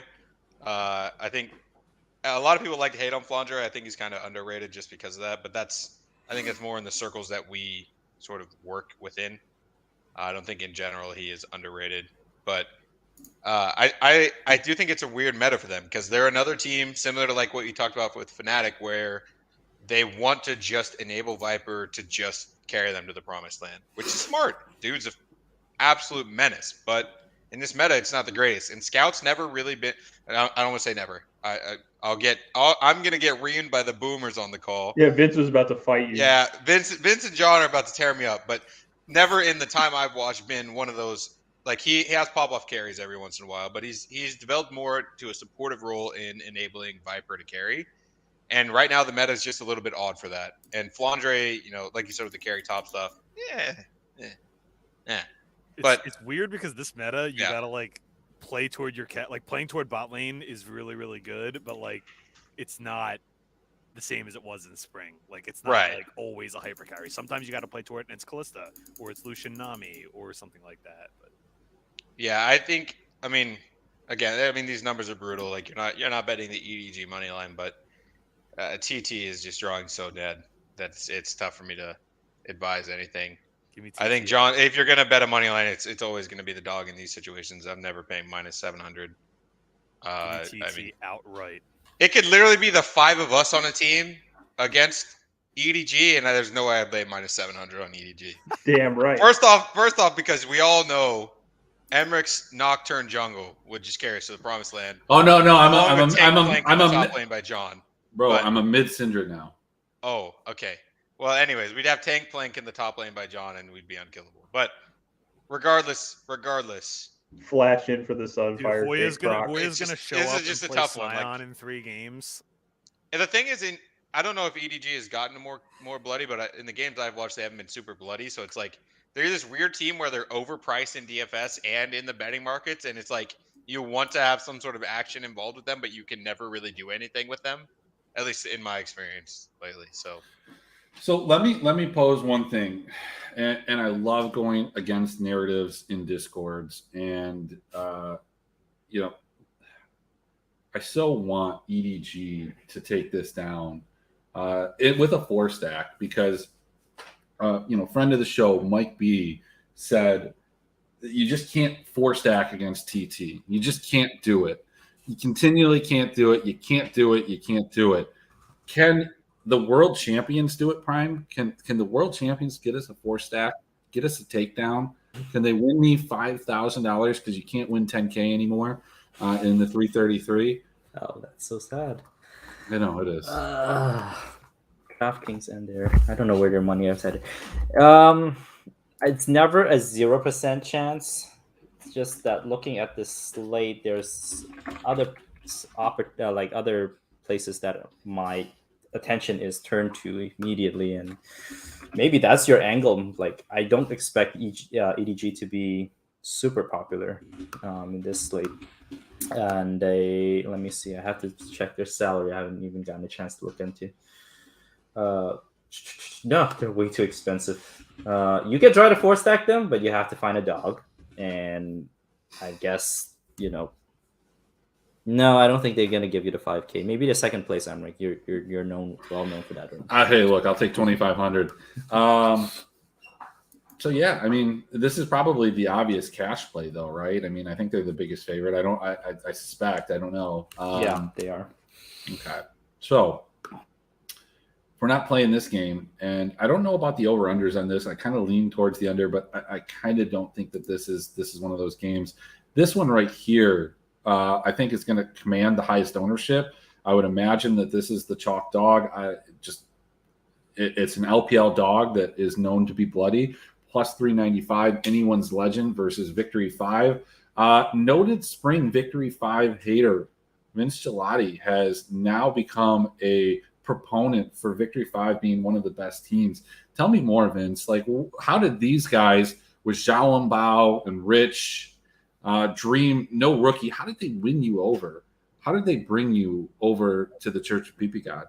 Before you go, I wanted to ask you about this too, Vince, because this was maybe in every league other than CLG, maybe this was the team where I was most surprised when I looked at their record and then went and looked at their roster.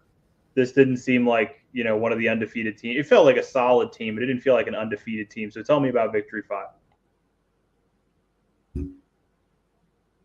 You got to unmute yourself. Yeah. The TLDR on Victory 5 is in spring season, they were a very good team, but they were not remotely close to as good as their record. Like, you could look at any number of measurables. I counted like 9 or 10 games that Rookie just like clenched victory from the jaws of defeat, like by himself, just like 1v9 the game, right? Starting with that like 18 kill Victor game against RA. He had so many games where he was just like, God damn it, give me the rock, I'm winning this game. Like, there was so many of those that they had no business winning, right? Fast forward to now, Rookie's obviously not there yet. That's going to be a weird dynamic when that happens too. Is that what it is? I was wondering how the hell Rookie did not end up on this roster. He's having visa issues. Like, he's going to be back.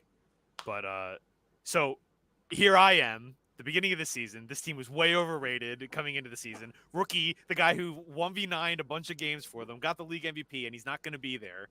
Everybody else on this team was having issues. This was like the ultimate fade train. Like, it was all set up perfect. It was a perfect storm. And it turns out the other 4 players just also got better. Now you've explained to me why they're undefeated. Everyone's playing really, really well. And they were a clear fade spot, so that's why they're undefeated. I also took the under 11.5 wins with Avalanche. And I did too. I also took BLG over 9.5, and that's feeling good. That's feeling bad too. So the only bad part, like the only thing that wasn't like that didn't make it like a full-on perfect storm was that like while Rookie was out, their schedule was like super easy. Like, if you look at like the teams they've had to face, like going into the season, like I didn't know TT was gonna do all that, but like if you look at who they had to face in their opening 4 games, like, and they said he was gonna miss 4 to 6 matches probably, Like you would think it'd be like, God damn it! Like they didn't have to face anybody really good besides RNG. Like I guess we're not gonna like maybe it doesn't matter that this is the best Fade spot ever, right? And that's kind of been what's happened. But I will say to their credit, pretty much everything. But they looked really good in that RNG series too. So I mean, yeah, you can say they haven't played anybody but RNG, but they played RNG. Yeah, they played a really good match against RNG. And here's the thing, right? The way I evaluate and handicap the game is I look at performance almost agnostic to winning and losing.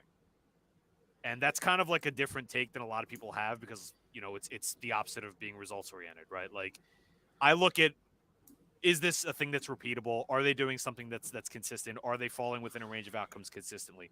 And everything V5's done this season, admittedly against mostly weaker opponents, is significantly more consistent than what they've been doing. I always preach agnostic gold and agnostic economy. Their agnostic economy is better than it was in spring, like by a good chunk. And they're creating bigger differentials. And they're not just watching them. Like they're not doing the stupid coin flippy shit. This is another team that I think got helped by the durability patch. Like you look at like Anyone's Legend and Ultra Prime and V5, like these teams that were, you could look to the LEC and say, some of those players too. A lot of these teams that would just take stupid trades early, get themselves behind, and then have to claw it back.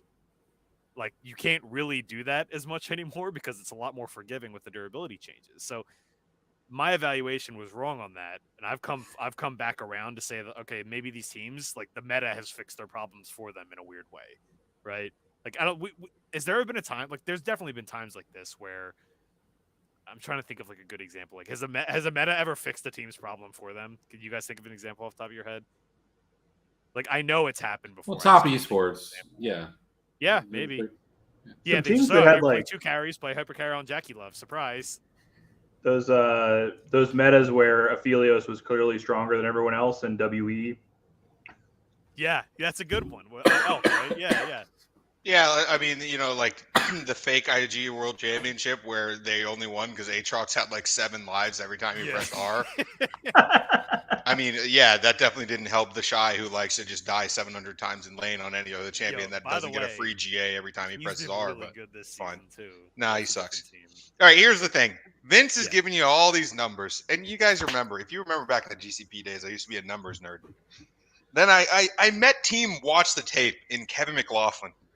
He gave me what the Team Watch the Tape, and now we're here. And what Team Watch the Tape is telling us, we're actually not even watching the tape.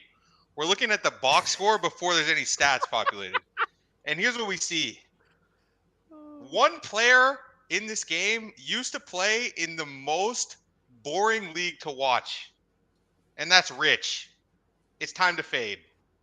Anyone's Legend, plus 395. Give me some sprinkle quarter unit on the 2-0. We're in there. Bang gang. Let me know when you graduate to play only things based on gut reaction. That's when you're on my level. Does he have that dog in him? That's the question you got. Yeah, exactly. The dog in him factor. So let's talk about like who they have played because Anyone's Legend comes out the gate. They beat RA. We think RA is going to be good. Vince had a tweet that I think was veiled at like the fact that people always think he's an RA fan. And look, you are an RA fan. I don't care that you're attacking market deficiencies. You are an RA fan. Fair enough. But look, their noted win was against BLG, and we're like, oh shit, maybe they're for real. And then we just like realized BLG fucking sucks. V5 has beaten LGD and TT. Hold up. LGD. Don't ignore that last game. Which What one? was the most recent performance for Anyone's Legend? I don't think it's actually in here. Was it LGD? I thought it was another one. I don't think I have it updated. No, it's LGD. Was it? Okay. Yeah, they lost to LGD, who Victory 5 beat. That's the sentence. That's the tweet. Look. Victory 5 has beaten TT and LGD, and I know what you're saying, John. Like, these teams suck. They don't. These are two of the best teams in the mid-tier of the LPL. You've got this dude Assume. Like, you can't assume that, like, this team's not good. Like, look, LGD had a match fixer. They had a match fixer on their team last year. He's banned for match fixing. A team that inexplicably, through leads, time and time again, had a match fixer on him. And he's gone, and magically they're better. Crazy. They're not world class, but they're better. FPX, who played like a gauntlet of a schedule, like an absolute, like, who made this schedule for FPX and why do they hate LWX? You got to play EDG, RNG, Victory 5, and Top Esports is your like 4 out of your first 5. What the fuck is that? Like, that's terrible. That's brutal. But like a Victory 5 vanquishes them, vanquishes LGD, dismisses TT with a 7-8 win, and then beats RNG in such a fashion that like somehow they lost with a 27 kill loss that just fucking knocked me out of profitability on Saturday, probably because NBA Live mushed me. I don't think that there's a way that Victory 5 doesn't win this series, but like, I mean, I guess every time I say that, like, it just happens. AL are fraudulent. Like they're not good. They're I'm better betting than anyone's they were. legend. They're not good. Which means John's gonna slam them, and that's fine. Another team Appreciate watch the money, boys. believer. That's what I like to see. Thanks for the money, gents. I dig it. Carsa captain, like Rich has been a fantasy. For what it's worth, I double stake Victory 5 to sweep this, and I don't take a lot of favorites to sweep. Like I almost never double. But when you do, it's T1 yeah, and they lose 3 units, and they lose. They Just lose like the they did series. last. Like T1. I think T1 have cost me the most money this season outside of even futures. Like, Let's get into the exciting league. Let's get into the league that will obviously have an optimal. We have 2 teams that Team just, LCK like used to love to fight, but we're talking about old guys at this point. Damwon with their 3-0. John, I'm sure you saw the 3-0, right? You saw the 35-minute first blood, yes? I did not. So that so happened. Damwon was playing bro, and I got on the Shark Cove, and I was like, I am hitting this under 15.5 at plus 600 for a full unit, and I tuned to the game. It's 15 minutes, no kills. It's a Damwon game. It's a bro game, of course. Check back in. It's at 25 minutes.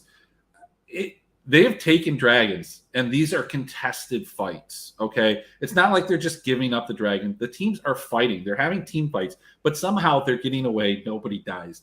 They did not have a kill until 35 minutes at the first Baron fight. There's a 3-kill wipe. They go and end with it. They win 3-0. Classic. That's Damwon. That's who Damwon is now. This game had the record for the latest first blood, by the way. Like, it's the actual record. The more things change, the more they stay the same, boys. And then you have KT. You have KT, who should have beat Genji. They should have beat T1. They did beat Bro 7-5 and 9-7. Then they lose to Sandbox 11-8 and 12-8. And you can see Damwon's numbers here: 3-0, 16-4, 17-5, 11-3, 9-10, 10-8. I'm looking at the over-unders here. Where are the over-unders? Let me have a look. Like 20. Probably 20 and a 21, half. 21, 21 right? and a half. I think it's 21 and a half for this one. So do we ladder this down? Do we just like hammer this, and this? Do we do that on every single map?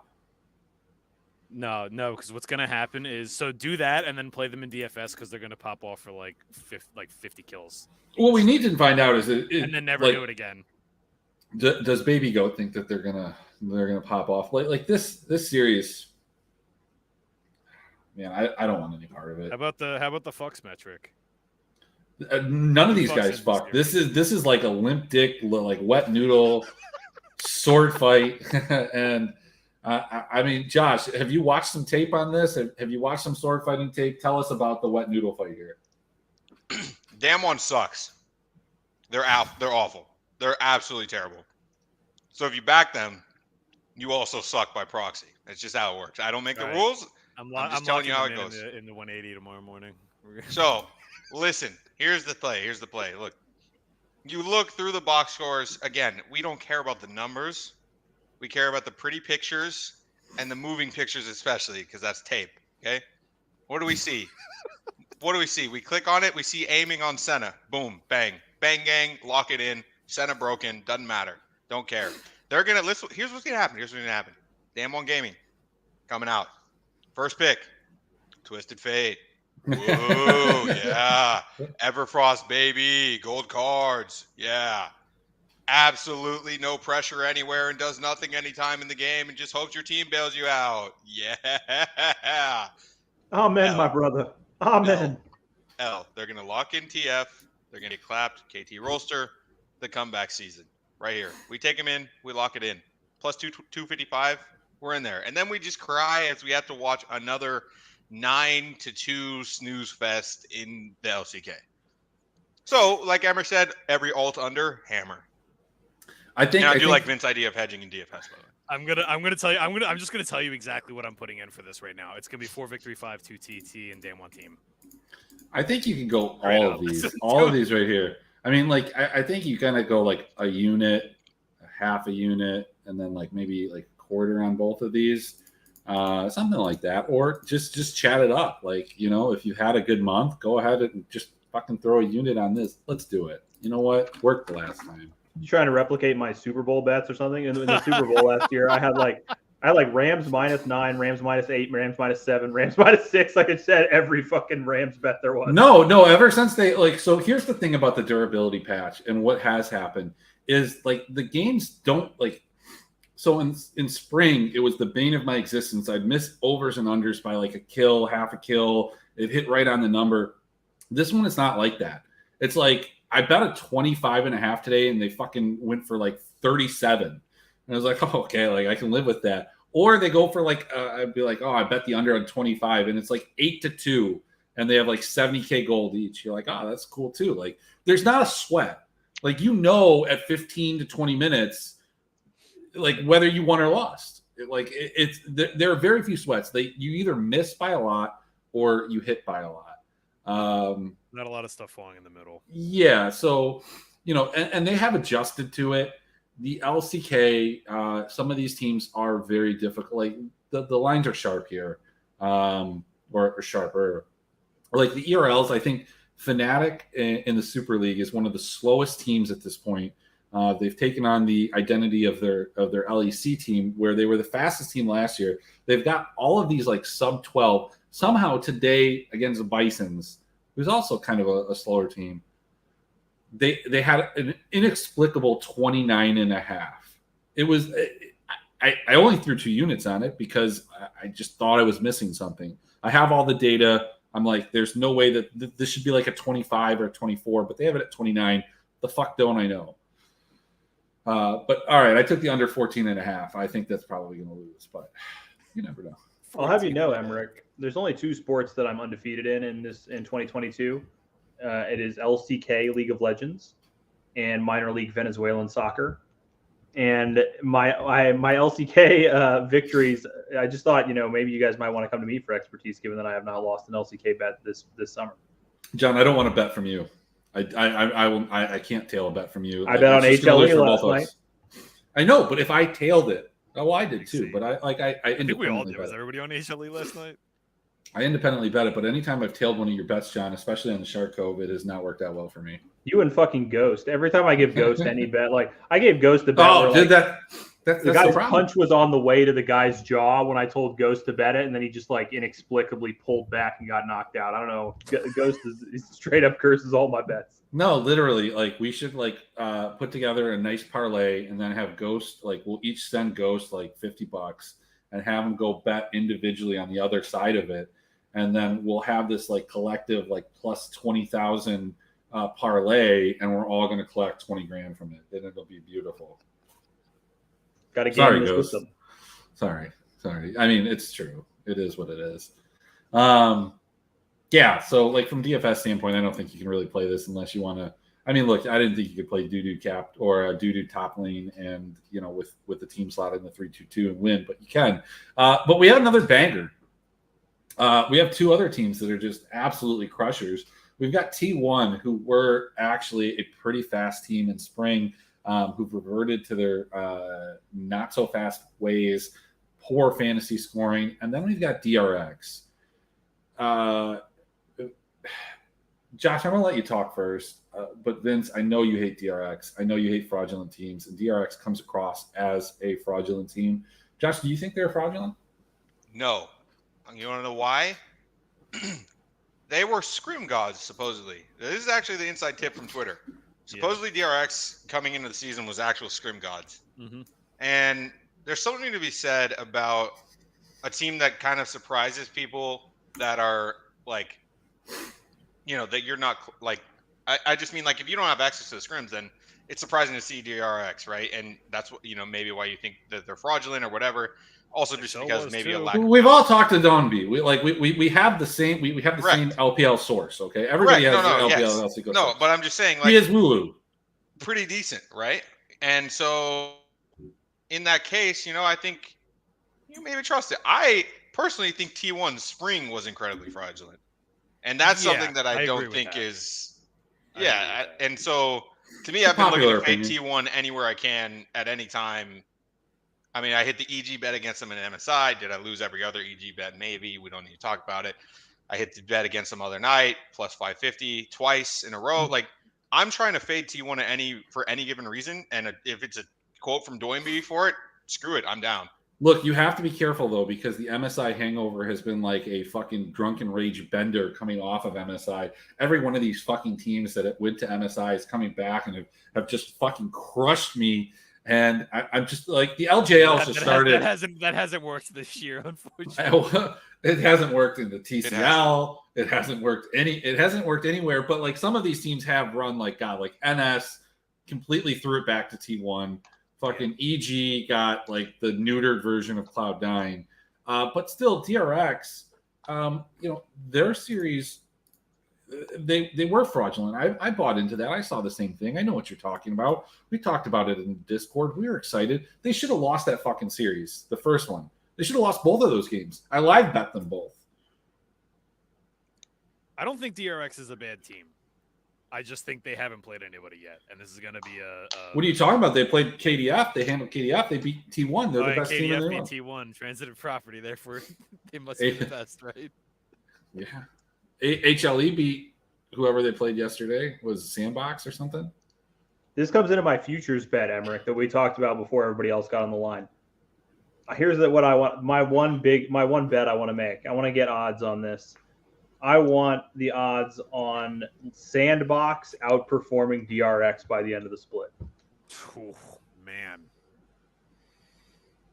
You felt like you would take it, Vince. I said you're one of the biggest Sandbox fans there is. I like this Sandbox lineup. It's mostly for the memes, to be honest with you. Everything's for the memes. The Sandy Boys is it's a meme. It's a long running meme. I liked what I saw looking at the rosters. I don't know if I could do that. What's the number? You gotta make DRX got all the washed guys, and Sandbox has got all the guys that take the place of the washed guys. PO6 like 13 years old. Yeah, PO6 a baby. How is he washed? He's literally like 13. Imagine being washed at 13. Oh my god, this guy. Yeah, dude. So I actually think DRX are probably like your number 4. They're gonna be like last year's Afrika, where they're just like gatekeeping everyone else. Like that used to be their thing. But I think they're going to struggle big time against the top 3 teams. And that includes Damwon, even though I know you think Damwon suck. I mean, here's the thing, though. DRX has drafted really well. Yeah. And they have been a scaling team. And, drafting very well seems to be the thing that was what took down T1. Like, could they do it here? I mean, T1... Praise Jesus, T1 finally gets punished for their god-awful drafting that they've been doing forever. I don't think it was just drafting, but it had a big part to do with it. Like, I think a lot of that was just botched execution on their part, too. But the draft certainly helped. Like, absolutely. I mean, they've said that they're just going to keep... If they've shown you anything this season, it's that they're just going to keep doing their thing. Because they think that, fuck the durability patch, it doesn't matter, we're still going to speed run people. And for the most part, they've been doing that. A couple games here and there, they've struggled, but it does make it harder to do that. Like, this patch makes it more difficult to do that, which is why it's kind of like, all right, they're playing with fire a little bit, right? It's like simultaneously more impressive, but it's also like, all right, you're asking for it, right? Like, one of these times you're going to screw up a dive on Senna Seraphine, and like, that's going to be the game right then and there. Like, you're just going to give them 1,000 gold lead, they sit on that the rest of the game, and you lose. As long as they don't give you anything else, that's it. That's all they got to do. But yeah, I don't know. It's interesting. I went against all my numbers and everything and backed T1.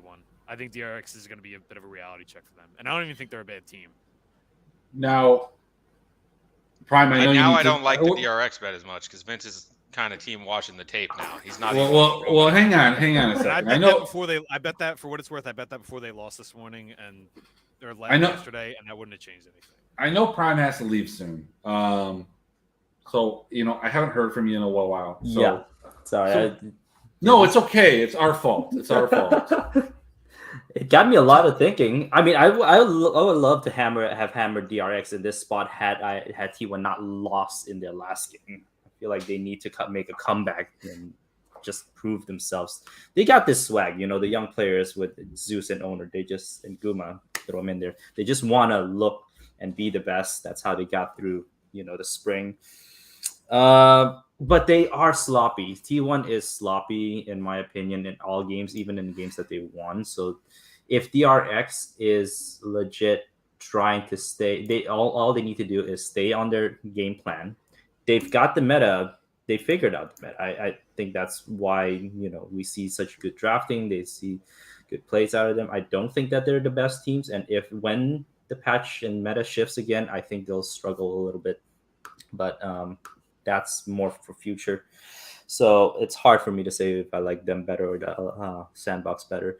But at this point, I think I would back T1 with trepidation. I feel like I need a hedge here, but T1 is my go-to for this slate.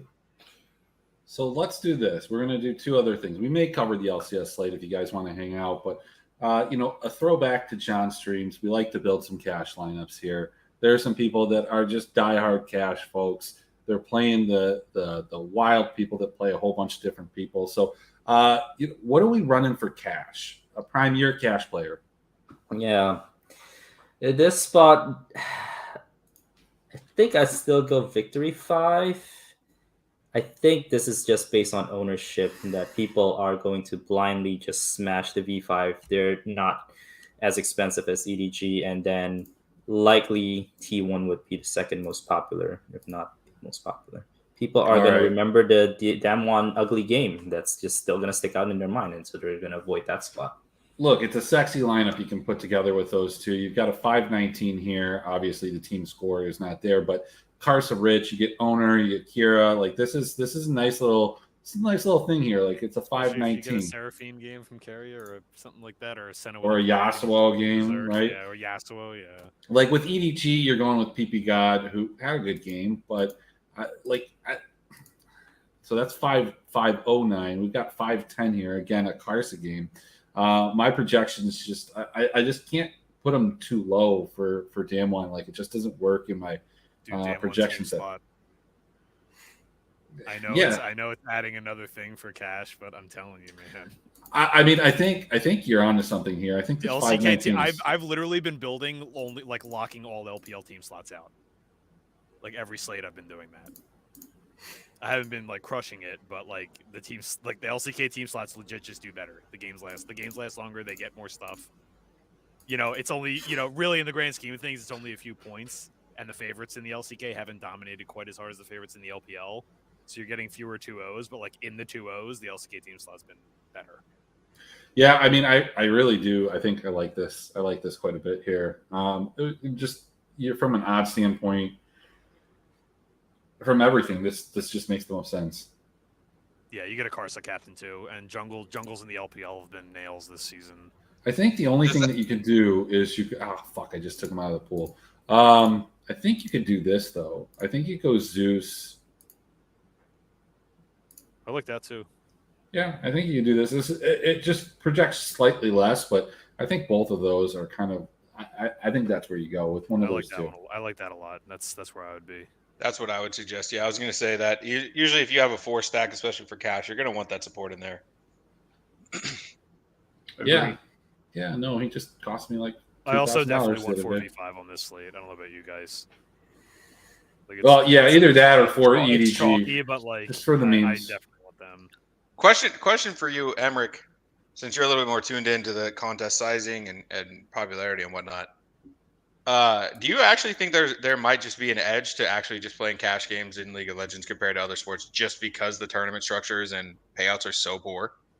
Because I've kind of thought with these smaller sports on DraftKings that cash actually offers a bigger edge just because like the GPPs are just so ugly. Like we complain in NFL if it's not 10th being 10% of first.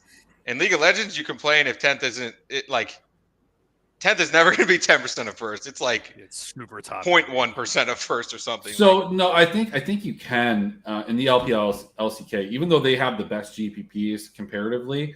I think that you just have a little bit more safety depending on how you actually want to like approach it.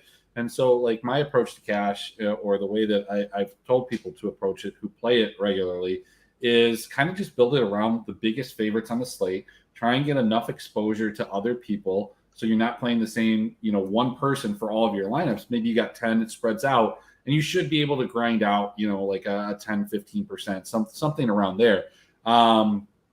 Because there's enough people that like post really bad stuff. And even I've seen people comment that the people that I've seen their cash lineups, they send them to me. I say that they're okay. And they say that they're fucking weird, but like, I know that they're good. Like this is a good cash lineup. This is probably one of the more straightforward cash slates in a while. If you don't have one of these two lineups, I mean, I guess T1 could lose, right? Like, but then you're just playing it like this is the backup lineup. Oh, I'm sorry. I had somebody locked in here. Like that's the backup lineup, but and I don't see a problem with that either. I do dislike the support captain for LPL teams. But for head to head, yeah, that's still totally fine. Yeah. For that kind of situation, absolutely. There's a guy that you could probably sit and win a bunch of money. His name's Reformed Racer, I think. Right? There's a little it's like a little art and a little science when it comes to like very often the people that I played against in head to head when I was playing seriously were either people who always played the two biggest favorites no matter what, and to beat them you wanted to play like second biggest favorites who were much bloodier than biggest favorites. And then you have other people that take huge risks in cash they don't need to play. And against those people, that's where you want to be playing the two big favorites or, things like that. So I think knowing your opponents in league cash, there's not that many opponents, and knowing them is like pretty crucial. Oh, so you're even saying like just run different lineups against different people. And I think I used to do that. God, I can't even remember his name now. Esco Genie. When I played against Esco Genie, like you just play a slightly bloodier lineup than him every time. Is that how you say his name? Whoever that guy is, Escog. Yeah, those kinds of people, you just play slightly bloodier lineups that are full of favorites. And then you have other people that are going to, like even Wilson, who is, is a friend of mine, but Wilson's the kind of guy that'll play like a plus 200 underdog in cash. And so against Wilson, you just had to play the safest thing you can play and just hope he's wrong. Man, just an interesting story. When League was blowing up, obviously I write NFL for DFI, and we were trying to convince the CEO of DFI to play League Cash, and he got in against Wilson. And this guy Wilson, I've never seen anyone run harder, man. He played TSM Team Slot as his captain. It was like a TSM Team Liquid. And he played TSM Team Slot, and they scored like 36 points. Like I was like, I promise you, this is the most negative EV thing ever to ever play a team slot in cash. I promise you. And then on LCS, like if you get 36 points, you're the highest scorer on the slate. And I'm just like, man, like you know what? There was a period like you were not the only one that experienced that. When League first blew up when COVID started, I definitely had a lot of like high profile, like high stakes guys from football and basketball and stuff come ask me about stuff. And I would talk through lineups with them, and I wouldn't give them lineups, but I would like at least, work out the science with them about how to build one. And Wilson was just fucking starching them every time with the worst lineups. And I had to be like, look, man, I swear the process you're using is correct. Like he's not outplaying you. I swear to God. I think we've all looked at like a Wilson lineup, like at the beginning of the slate, be like, oh, what's Wilson got? He's in this fucking god, dude. And you're like, no, bro, like that's fucking dumb. I can't believe that shit's gonna win today. And then it keeps happening. Like you know it's gonna win. Like you know it's gonna win. And you know what? Honestly, I think he's cooled off recently. But there was like he was running. You know what you just did, right? I You just promoted the Fire. it. rest of the universe now. Who's He the doesn't- pusher now, dude? Come on. Wilson's No. one of my favorite people, so I hope he just crushes all you guys since I don't play anymore. Wilson is awesome. All Anyways, right. yeah, I think you're right on the catch lineup here, Emmerich. I think T1 V5 makes the most sense to me. Followed shortly by probably V5 Dam 1, like you showed. I think the only advantage there is if you do always hold out hope that Canyon has those random pop offs where maybe he gets Get a Viego Canyon and just gets 8 captain? kills in the first 10 minutes. Not likely, but it's happened before. Trying to see if you can get a Canyon captain with that. I don't want a 1.5x a captain from a team that is going to get 20 You can still get kills. Carsa. You can get 4v5 Carsa captain with Dam 1. I like that too. Yeah, I think Emmerich showed it. I think it was Canyon and I think it was the same setup as T1. Yeah, Just- yeah, swap them. Yeah, I think both of those are good. Wow. We got So I just went LCS into I just went into the Discord. There's Gugs in the shower, pictures, bleeding. Like, Yeah, I told you no shirtless on the podcast for me to join, and Gug still somehow manages to get Manages here to... shirtless. I mean, like it's honestly, there's no way. Like Emmerich put him up to that. He sent him a DM. We need to see Emmerich and Gug's DMs because he told him to do it. There's just no way. I could show you my DMs. They're not there. Usually my DMs with Gugs are like, "Do you like Astralis?" That's essentially what they are. It's like, yeah, sure. We're giving you tennis picks. All right, so from an LCS perspective, Josh, back into your wheelhouse. We've got this TSM team. I mean, like, I don't know what they're doing. You've got Evil Genius, who just look like there's no hangover. Minus 325. Like this. Like, can you bet TSM here? Like, So so everyone knows, or I think most people know I'm an EG stan, but I'm all in on. I've been fading EG a lot. Interestingly enough, the one time I didn't fade them was the game they actually lost. But whatever. But I've actually liked what I've seen from TSM. That may not be a hot take, but I think Spica has actually shown that he's actually gotten back to his old form. Where like when he came into the league, people were like, okay, maybe this is like the next big jungler, the next great jungler, and he has been impressive this year. The rest of the team has left a lot to be desired, but Inspired has had a shaky start to the split. I think I don't think there's too much arguing of that. Yeah, And I EG think hasn't we've- been flawless at all. Like, Yeah, they've and had I a think couple he's spiky shown wins, enough too. weaknesses that I think Spica might be able to take advantage of. And we've seen these games. I think Spica's done it. I mean, we see it in Champions Queue a lot actually, if you watch that at all. But Spica will have these games where he just gets Viego and he's literally 6 kills in 14 minutes, like just takes over a game. And I think he actually did it one game to split and they still lost. So that's a little bit concerning, but I do kind of like TSM as a punch up underdog in this spot. Maple's actually been really, really good too. Like individually, Yeah. I don't know if you've watched. If you just like focus on watching him, like he's kind of gapping everybody. So Yeah, his lane. I think his laning has been pretty impressive for that supposedly being the weak part of his game. I want the footage from the meeting where Andy Din is sitting down and he's talking to his friends, and they're like, "How do we ever unseat Team Liquid?" And he's like, "We'll take their star, tactical. Find a way to get tactical on our roster." dude, That guy has been a bit of a feeder. so much money around. He's been a bit of a feeder since he was on good teams. They've thrown so much money around this offseason and have jack shit to show for it. Yeah, I can tell from looking at their roster last split and this split. Like, dude, I mean, maybe I shouldn't say that because like maybe they didn't pay Kaido that much, like because like they were LDL guys, like they probably didn't have to go, like they probably didn't have to back up the dump truck, right? But for like Maple, you probably had to back up the dump truck. Like, guy was starting in the LPL. Like, come on. was Here's the he, thing. though? What's can you scroll down a little bit, Emmerich?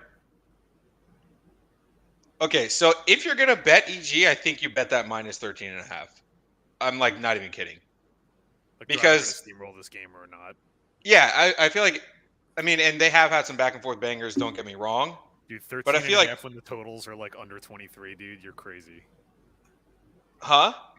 That's like betting a minus 14 and a half on a 34 total football game or some shit.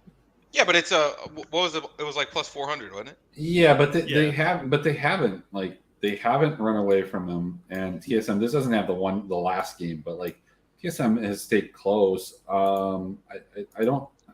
Yeah, I'm just saying. I I think TSM. I don't. I think the way EG approaches this game is.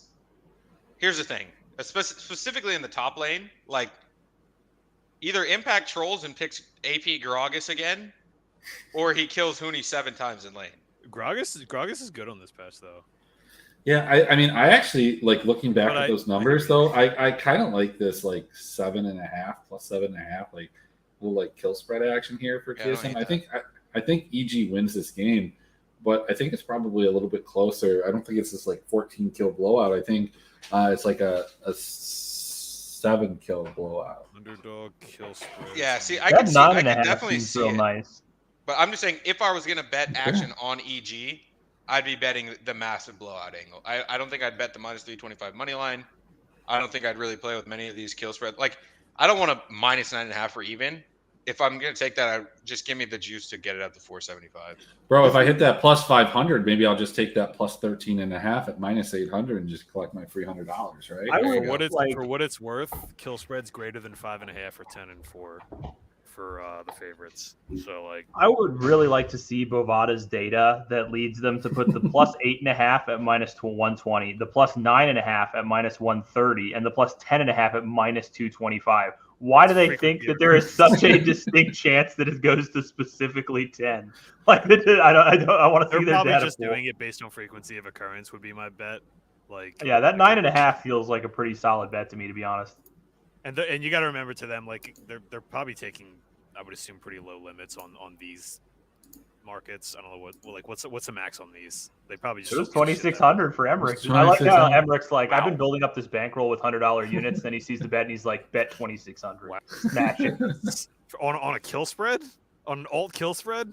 Yeah, they let him. Okay, Yeah.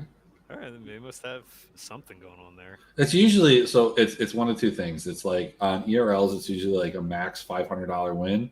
On like major leagues for me, it's Yeah. like a max $2,000 win. Let's see.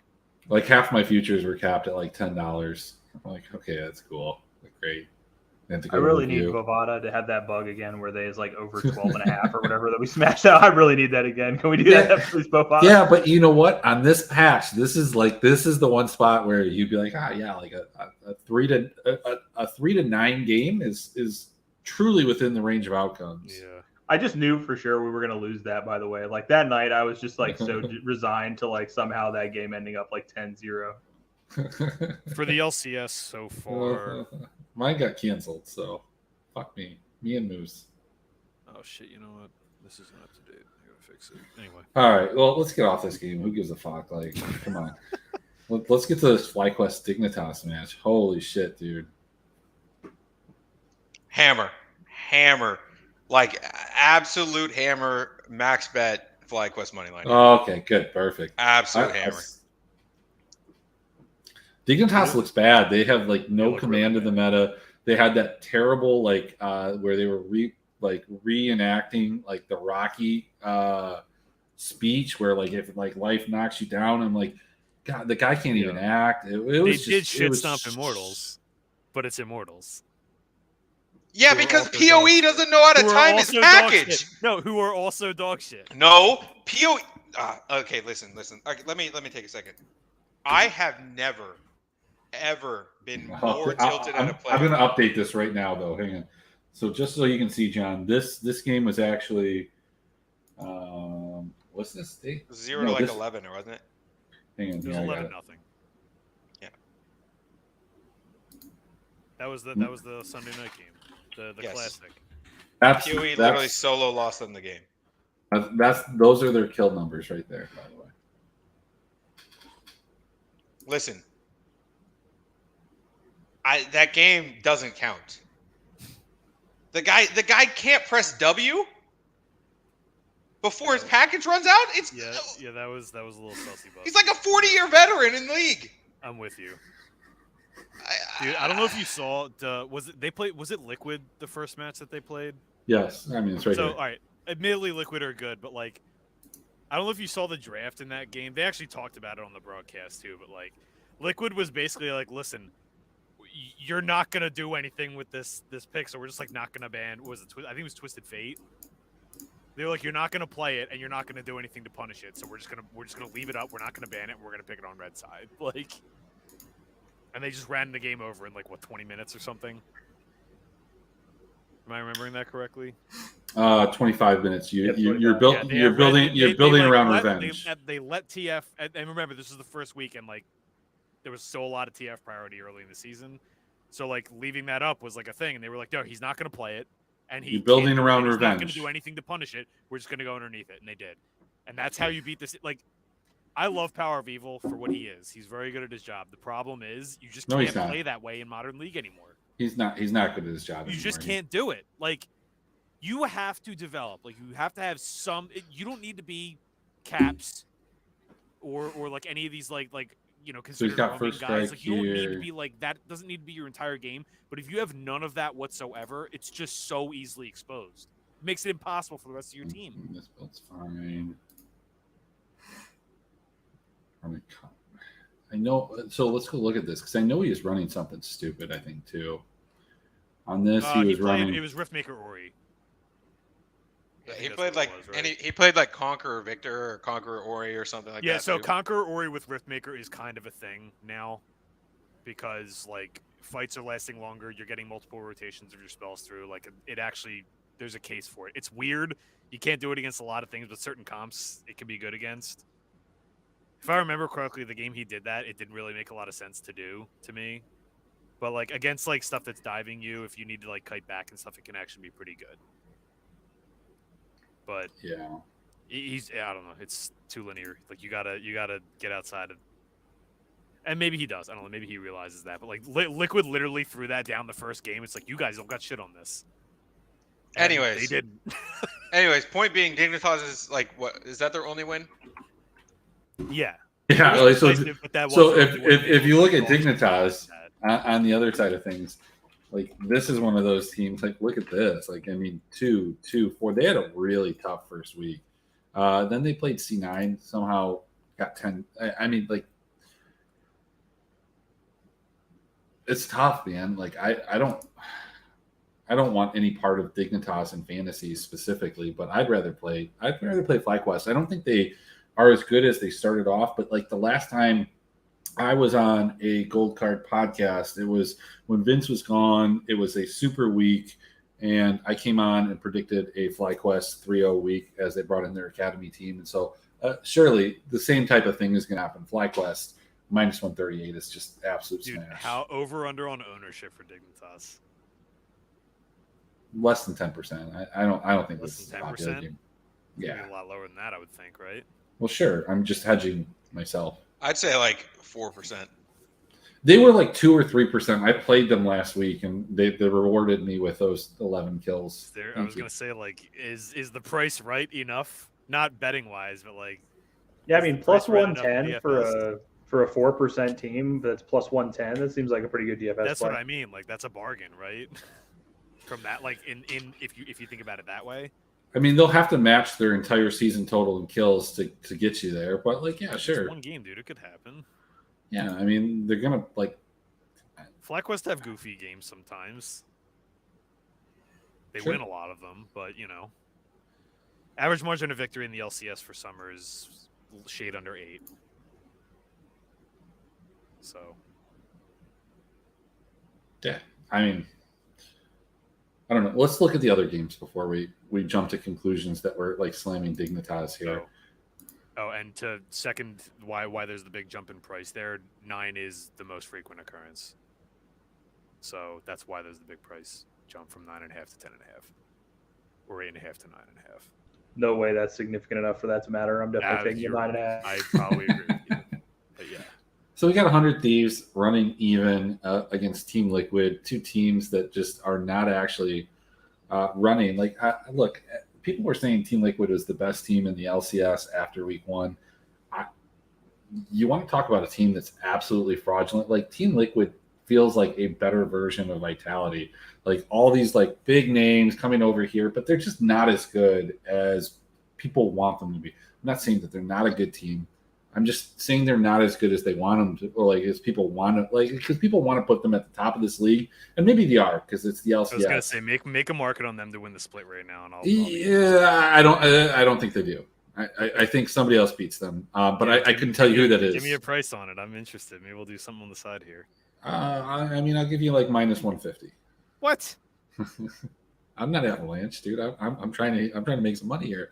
But all right. 100 Thieves doesn't look very good either. Like I don't know. 100 Thieves have a similar problem where they're just really linear, and like I know they're capable of more. They get hot. They get hot, right? They get and yeah, that is still there with this team. Like they are a hot and cold team. There's some weekends where it's just like, what happened on Friday night? Like, did you guys just like go out and party too hard on Friday night? And there's other weeks where they look like the best team in the league. So like, I actually like Liquid at this price. Josh? No, I agree. So I came into the split thinking, I mean, I really believed in 100 Thieves continuity, and like that they're one of the only teams. I mean, obviously TL didn't change anything either, but I really like that 100 Thieves is like, I think they're like the only team that's had the same team for like what 3-4 splits, something like that, something crazy. Since they bought them off Golden Guardians or whatever, right? Yeah, and I think I had 100 Thieves in a couple of futures. I like their futures price in the league, but I haven't really seen enough. I do think hypothetically, here's the thing. I will give 100 Thieves a bit of an advantage given the meta because, like, with Senna being so popular and Hui having former experience as a mid laner, like, you can't forget these little things, right? Like, in a vacuum, no, Hui's nowhere near Corey JJ's level as a support. Yeah. But when he can play, like, an actual carry type champion, like, I've seen some Hui games in Champions Queue, and he's, like, playing Lee Sin with the Senna, and he's absolutely destroying people. So, I think it's a draft-based one. If 100 Thieves has a really good draft, maybe I'll bet him after draft. But I think TL is the right side if you're betting pre-draft here, 100%. Given what we've seen. But do you want like either of these teams in fantasy? I mean, like 100 Thieves had this like really outlier game, and I mean, I guess you could say this about the entire league. But you're trying to find spots like they had this outlier game. They seem to have those every once in a while. They make you think like, yeah, I could play this team. But they don't continue to have them. But then even Team Liquid, they have kind of established their median. The problem with Team Liquid is I kind of feel like I think this is just a thing with Whippo teams, right? Is that their kill numbers will look good, and then because Fnatic was the same way and still is, honestly, but they don't actually have the greatest KP on them. And so you can have a 16 kill game, and then maybe it's the second highest kills on the slate, but they'll be like the third or fourth highest scoring team just because like their KP isn't always great. And so no, to answer your question directly, no, I don't think you necessarily do want either of these teams. The only way you would is if you're seeing this as like a 40-minute barn burner back and forth. One team gets sold, the other team gets Baron and Elder. We're talking about a 20 to 16 type kill game, and it's if you look at the kill total numbers, that's obviously going to be an outlier. So, maybe, but I don't think it'll be worth the ownership that we're seeing on these teams. So I think both teams will be pretty owned. Well, I mean, I almost think though, like a lot of these games that are pretty even, at times have reduced ownership as a result of one team poaching from the other. Yeah, that could be the case. It just feels like with these two being two popular teams, like most people are going to say TL, 100 Thieves are both top 3 teams in the league. Yeah. And so that means as an underdog, if you have a top 3 team as an underdog, they're going to be over 10% most of the time. And if you have what do you think is the top 1 team, maybe we don't all think that, but the market seems to think that. Yeah. And that means they're going to be over 10%. So you're not. I don't think you're going to get super depressed. I would expect both teams to be. I would expect 100 Thieves to range from like 8 to 12, and Team Liquid to range from like 11 to 15 ish each, depending on the other teams. Do you guys think in a situation like this, where like pretty much league wide in the LCS, like there hasn't been a lot of differentiation in terms of like fantasy production, right? Like everyone's kind of like it's pretty flat. You have like these weird pop games, like was the 100 Thieves whatever game. There was like 40 kills in that game. But other than that, it's been pretty flat. I almost think you just want to play ownership, like more than usual. Like fuck whatever projection there is, right? Like I don't know if you feel the same way. So yeah. So would you then in turn go Like just fade this to game. this game? Josh, are we playing Probably. Immortals? That's what I'm talking about right there. I will go Yeah, bankrupt like- playing Immortals this split. I don't care. Like I'm you're playing gonna, a Kenby. I'm every LCS slate. I make approximately 15 teams that are Which- either POE captain or lost captain until no, it's no, no. It's Why? gonna Why? No, happen. no, bro. It'll happen I, once. That's all you I- need, right? bro, I play like 5 Kenvi captains with contracts, and then I play 5 contracts captains with Kenvi. I like every that. time. Except I don't believe in CLG, and Kevin's gonna get mad. Oh man. Like, well, hey, they have a true test this week. Like, we'll get to that one, but we've got Golden Guardians here who I think this is a battle. Oh man, like I don't know. I think Dignitas is really bad. I think Gold Guardians are really bad. They have Stixay. John, have you ever heard of that guy? He's still in the league. And then you got Immortals who finally have shed Wild Turtle and Arrow and are at least playing lost. But like we've looked at the kill totals of this team. This looks like a team that doesn't. This looks like that CLG team with Finn and Broxa, where they don't like each other. They don't want to be there, and we're 2 weeks in. We're 2 weeks in. Like, look, there is the angle though that they've played together for 2 weeks as well, because POE had visa issues or whatever and couldn't get back until a day before the split started.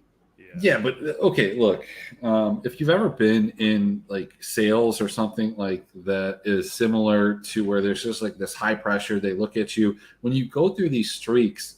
There are people that can come out of it, and there are people that can't. And I don't know, man. Like Kenvi just. It's been a tough 2 weeks. You can't say it's stage jitters at this point, and if it is, that's a problem. It hasn't all been his team either. Like I think a lot of people are just deflecting automatically to be like, oh no, his team's not helping him. And I think in some games that has been the case. But no, like, he's been in places where maybe you get away with this in solo queue, maybe you get away with it in academy, but you're not getting away with it even at an LCS level, like where your rotations are, where you're coming through, and like you die, your bottom lane dies. I'm thinking of like the Nocturne game where he comes out of like the tri-bush, comes around, and it looks like a pure gank, but Viego's waiting in the other tri-bush and just like kills him, and then all of a sudden the game's over. It feels like there's been a lot of those moments though. Yeah. Weird that's been like who was his teammate in academy? Tenacity. Who was also super hyped. Tenacity. Yes. He's still in academy. Who was still super hyped? Who was the mega hyped top laner that came into the LCS and had like the worst split in history? Your boy. Who was it? It was Niles, but he wasn't. Niles. Yeah, but nobody thought Niles was going to be like. He was put into a bad situation. College. He didn't even. Yeah, Niles wasn't. Yeah, Niles was college, he was not the academy. MU guy, the Marysville. He was from Marysville. He wasn't even in academy, right? He was straight from the. He's back in college now. Amateur or whatever, right? But I think that there is something to that. Like some of these guys that look good, they look good when they're in good situations, and they have good players around them. Like I would say that even a guy like Blabber has not looked as good separated from these super teams, but from an LCS context, or even contracts last spring. Like, but are they going to give Kenvi and this team time to gel? Because look, CLG looked bad last year, right? Or in spring, not last year, but in spring. But they had moments. We haven't really even seen a moment from Immortals, even though they have a win. We just haven't seen a moment. Yeah, I mean, it's a good question. I mean, really, I just want to see him, let him play comfort. I mean, this garbage that they're putting him on the Lee Sin, like obviously he can play Lee Sin, right? But you're not going to play Lee Sin with 3 losing lanes. It defies. Like, do I think Lee Sin's a decent enough champion? Absolutely, but not with 3 losing lanes. He's made to be a ganker, and you can't gank these lanes. It's just awful. You need at least like a lane. I don't know. Usually you want 2, but you need at least 1 lane that like has reliable way to assist you in a gank. Yeah, exactly. Like Azir. You what I will like, yeah. What I will say is that like when Spica played with PoE, he was like not playable in fantasy. And Spica, even in losses, has been one of the best fantasy scoring junglers within the LCS. And so, is it a PoE issue? Is he the problem? Well, it sort of is, right? But that's just team identities, right? Like it's the same thing with Cloud9. We saw Blabber go from when he was with Niski. I think he actually may have been the highest scorer in the league fantasy. He was, and he was and the then guy you that go you to were the next first split. picking. Yeah, and then you go next split with Perks, and all of a sudden, hey, whoa, why is Blabber now getting, 2 kills and 8 assists instead of 8 assists and 2 kills, right? Wait, instead of 8 kills and 2 assists. And then you go to Fudge, and it's like, Yeah, is but he even there? So the point being, like, you have these mid laners that are supportive versus mid laners that are carries. PoE has historically been I'm going to scale up and carry. He's more of that mold of a player as opposed to one that's going to play the Gallios, the TFs, the supportive style champions mid lane that Maple is more willing to play, and you see Spica getting enabled from that. So I would love to see CLG try and do things to help enable Kenvi, or if they're going to play scaling, which I think is totally fine, just let him play a scaling champion. Let him play his Kindred and get scaled up and play his game. We know he's good on the champion. He doesn't need to get early pressure, but he also doesn't need to be playing a champ that has to be ahead and getting invaded because every single lane is losing. So the thing with Kindred, and this is like, if you end up playing, I mean, anybody that's played Kindred or tried to play Kindred, you start to realize this, that like it's a full team effort, that champion. So like that's probably a good point about. I mean, maybe that's why they're not letting it happen. Like, if you're not like that champion needs priority in lane, and you need to be able to be comfortable in 2v2 and 3v3. But Vince, why don't you just go through your top lane and build around Revenge? Get him on something, and go with Kenvi and build around your top lane. Dude, getting matchup busted when you had counterpick is just the shittiest. Well, you know what's the craziest thing like too is he said counterpick and still loses. It's bad. But you're saying like, look, we want to build around this top laner. We think he's great. Okay, it's a top lane carry meta. And we still fucking suck. So maybe Revenge is fucking garbage. He had like one moment on Graves where he like hit an E. Like, great, I can hit an E too. Like, you did wonderful. It was coming out of a pause. You had a ton of time to think about it. That's the only play I can ever think of from Revenge that he did well. This match. Graves E is a dash, bro. This match is ugly. Like, all right, I'm done. Do you feel strongly either way on that one? It doesn't matter. Like, I think you take Immortals at plus. I'm never betting Golden Guardians at minus 185. I'm just not putting that type of money on it. Like they're not that good. They're never going to win 2 out of 3 from any team. Yeah, I don't know. No, I do know. You don't play Golden Guardians at minus 185. They have Licorice, Stixay, Pride Stalker, who's been absolute garbage here. He wasn't great in the ERLs either. Like some of these guys that come over, like they have moments, and like Blue is another one that like, they're like, oh man, like we didn't think he was going to be good. He played well. Takuli was the same thing. We didn't think he was going to be that good. He played well, but then like they become who we thought they were. Well, look, I'm a monkey, and I wander across the slate. Oh, look, there's a team that's plus money against Stixay. Pop in the bet. Congratulations, monkey. That's a good one. Absolutely. I mean, he's going to play Kalista. Kalista's kind of strong. Kalista's kind of strong right now. Would they be? They beat Cloud9. Who? Golden Guardians, right? Yeah, but they beat the Destiny King Cloud9. I mean, the Destiny King Cloud9 almost kicked the shit out of, what was it, EG on day 1 before they threw it? MSI Hangover, dude. Okay, all right. EG played like 2 scripts before that game. Yeah. Golden Guardians 2, 7, 8, 12, and then whatever they got in their last game. They've been ahead in 4 out of 5 games. That's probably why. I don't know. I don't want anything to do with it. Their last game that was a win was Licorice carry on Fiora. Like, I want a little of both sides of this for fantasy. Bro, like when your best player is Licorice, you should never be minus 185. I'm not saying that Licorice is a bad player, but he's like can't be your best player. Yeah. Even in a top carry meta. So here's the real banger. We've got CLG still plus money against C9. Yeah, dude, like give me some units. Let me throw them at this CLG team, a team that plays Udyr, this team that plays Seraphine, a team that has contracts and Luger. Like this team is full of like testosterone, man. Like I love it. I hate it because here's the thing. Every split in the LCS, this works. There's For one like 3 team weeks. that they just understand Yep. that, hey, if we can just abuse the meta, we'll beat every team worse than us and some teams better than us. And I'm always like, no, these teams aren't actually good. They're just abusing the meta.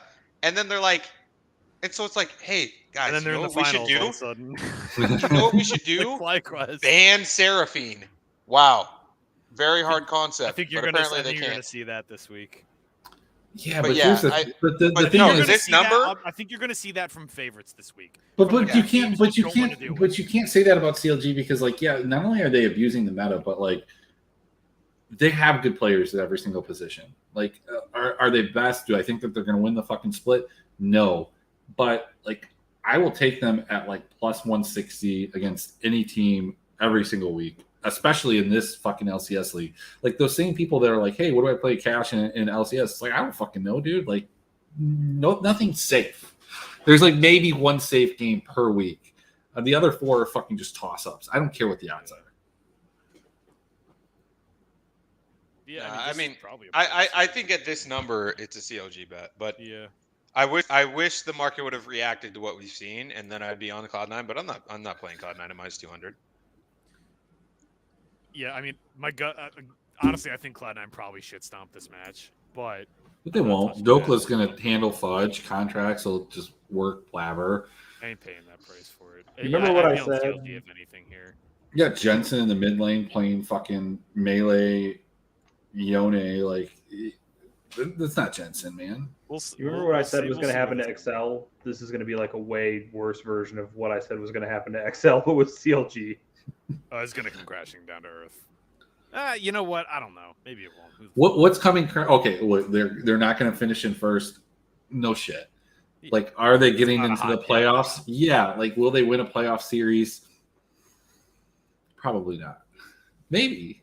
I mean, maybe. who knows? Maybe all Probably these not. guys are kind of figuring it out all at the same time. It looks like they're having fun. There's something to that.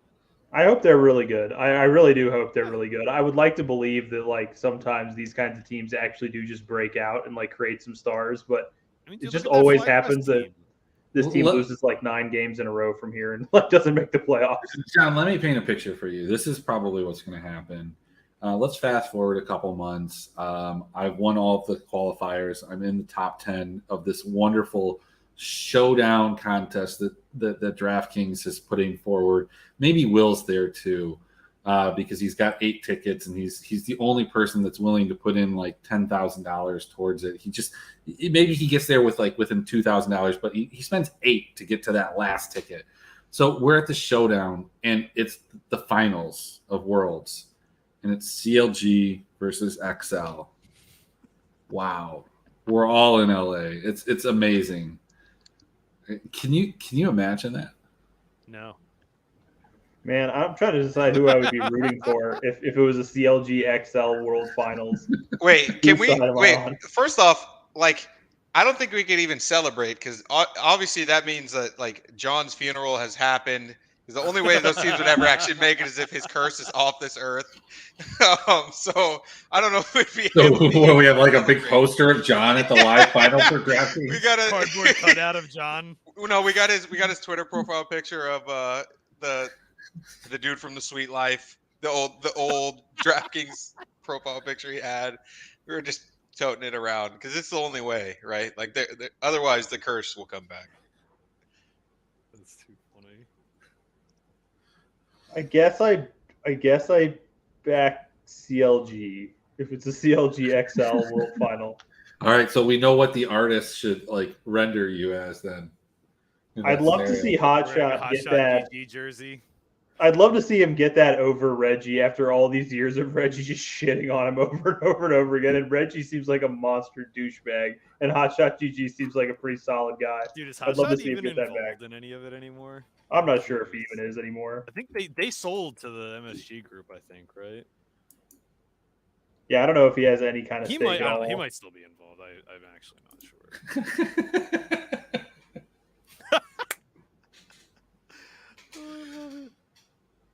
Oh man. Imagine if CLG imported Icon and then they won Worlds. Oh my There God. we go. That's the dankest timeline. Actually, I don't know if I could. I feel like we talked about that at some point, like Icon coming over. I honestly thought he might consider it because he was like a guy that was at one point a like mid upper tier LPL mid laner and had fallen to like a lower mid tier to upper bottom tier, but it felt like he could still have competed like in NA if he came over here. So I thought he might try it. I feel like Hands probably down. a little more conducive of a cultural climate for him too. So, What, that he fucks? Is that the thing? Sure. The metric? I mean, he's no Juan Fang, but No. Oh, by the way, what the fuck is going on with BLG? Dude, Fofo had to have hit someone's girlfriend or some shit. Like, Or tried to like text somebody's like underage yeah, like what the daughter or fuck's going, sister or something. going on with that? Like, just out of nowhere. I mean, I guess they were struggling. Why not try something different? But like, hasn't been working out either. Well, I mean, that's all I got. Does anybody have any parting words? We went for 2.5 hours. I'm not surprised. I'm not surprised. Shark Cove usually goes on Thursdays like an hour. No, we'll be done. We'll be done in like an hour and 15 minutes maybe. Yeah, because say, we have got to go through the next days on the slates, right? if you're in the esports department Discord, someone did post in the other sports channel a glitched bet that's like a definite bet. It'll probably get you banned, but They might not honor it, which is like the big problem is that it's not a good bet at the odds they were trying to post it at. But like at this odds, it's an incredible bet. It's gonna be a draw. No, what's gonna happen is that's gonna hit, and they're gonna be like, "Oh no," or they'll take it down and they'll refund you. That's You my might as well biggest try it. worry. Like, what's the harm in trying? The harm in trying is they just ban you. But I don't think they should. They shouldn't be able to ban you for it. Like you don't know that it's a glitch in theory. Like you're just like, wow, they really don't think Max Holloway is winning by KO or something. Well, so know what happened like with the glitch on Bovada was they paid out half the people and then they like refunded the other half, and I was like, no, you guys literally paid out other people. Why didn't you pay out me? if you're not gonna They're pay like- out anyone, that's fine. Like They're like, yo, understand that. because like some people get certain promos and other people's don't, and I'm like, oh, well. As that a makes benefit- sense. listen, I mean, that it's makes fucked up- sense. It's fucked up. regardless. But like, if they're gonna give half the people a payout and the other half not, that's fucked up. I'm like, guys, I put 1,000 on this. Like, I know other people put way more. Like, why did I not get paid out? As a beneficiary, it was still bullshit. Like they should have been paying everybody or not paying everybody. And like I was one of the people they paid, but I still was kind of like, you know, it's not cool to pay me and not pay like you and Moose. Like you and Moose told me about that bet, and you guys didn't get paid, and I did, and that's just like not cool. I mean, it still worked out better for me, so it was all right. I had like 25,000 on those games. I know. Like, well, so when you sent me like, hey, I'm like, dude, you don't have to like tip me for something that didn't happen. Like, it's okay. And then like I started seeing them like, oh, no shit, other people got paid. Well, that's fucked up. I withdrew immediately. The second they paid those bets out, I was like, withdrawal. Yeah. Put my account in the negatives, Bovada, I dare you. Yeah. All right. Not easy dealing with sports books, for sure. Yeah. No, I just the fact that there's no like. That's like, you know, it's funny. There's a lot of places that talk about this stuff, but that's kind of like the dark underbelly of this industry. Like, not as much for DFS. So that's got its things too. But like, they are private entities. They don't have to serve you. They can kind of do whatever you want. But it's like the regulators for like, especially for like the legal shops, the regulators ain't doing shit to help with any of this shit either. I find it easier to deal with sports books if you literally just never win money. It seems like the turns deposit out. button's never broken. It I've turns heard out- there are issues with this withdrawal button, but I've never actually used it. So I think if you just never try to use it, then you have a better experience personally. Well, and see, that's partially why I keep my unit at $100. Like I could bump keep it it up. modest. I could keep it up, but like I was telling John, I'm up like 40 or 50 units on League, and You saw what happened to me. exactly. Like And what if wasn't I'm doing- maxing them? I upped a little tiny bit, and I just had a nutso month, and that was enough. They called it quits. Yep, I've got limited on so many things. And I'll say, like, the thing that, like, weird, I wish there was just, like, a fairness doctrine with the books where, like, they had to at least be fairly reasonable, which they just don't at all. Yeah. Like, I've had so many bizarre situations with the book. One time where, like, in the middle of the night, I was just fucking playing TFT and I just wanted some random thing to gamble on. So I just went and bet on some game. And they just had the score, like, just wrong, just, like, way wrong. And I was just like, oh, this seems like a good bet. And I just bet it. And then I go turn on the game and it's like 20 points. It was a basketball game. It's like 20 points different than what Bovada says it is at the same time. Like, you can't just list the wrong score to get me to bet like a game that like you gotta get Gugs on that. You remember they were taking live bets on like a 10-minute delay for League. Do you remember? Yeah, for games that were over. Like, this taking bets for games that were already over. Like, you can't do, like, just be fair. I don't mind losing like some weird. Well, they started losing so hard. Like Bovada started losing so hard on ERLs. Like they don't even offer live betting on it anymore. And and I know like there was another Discord that was like killed them for like a week straight, and all of a sudden it disappeared.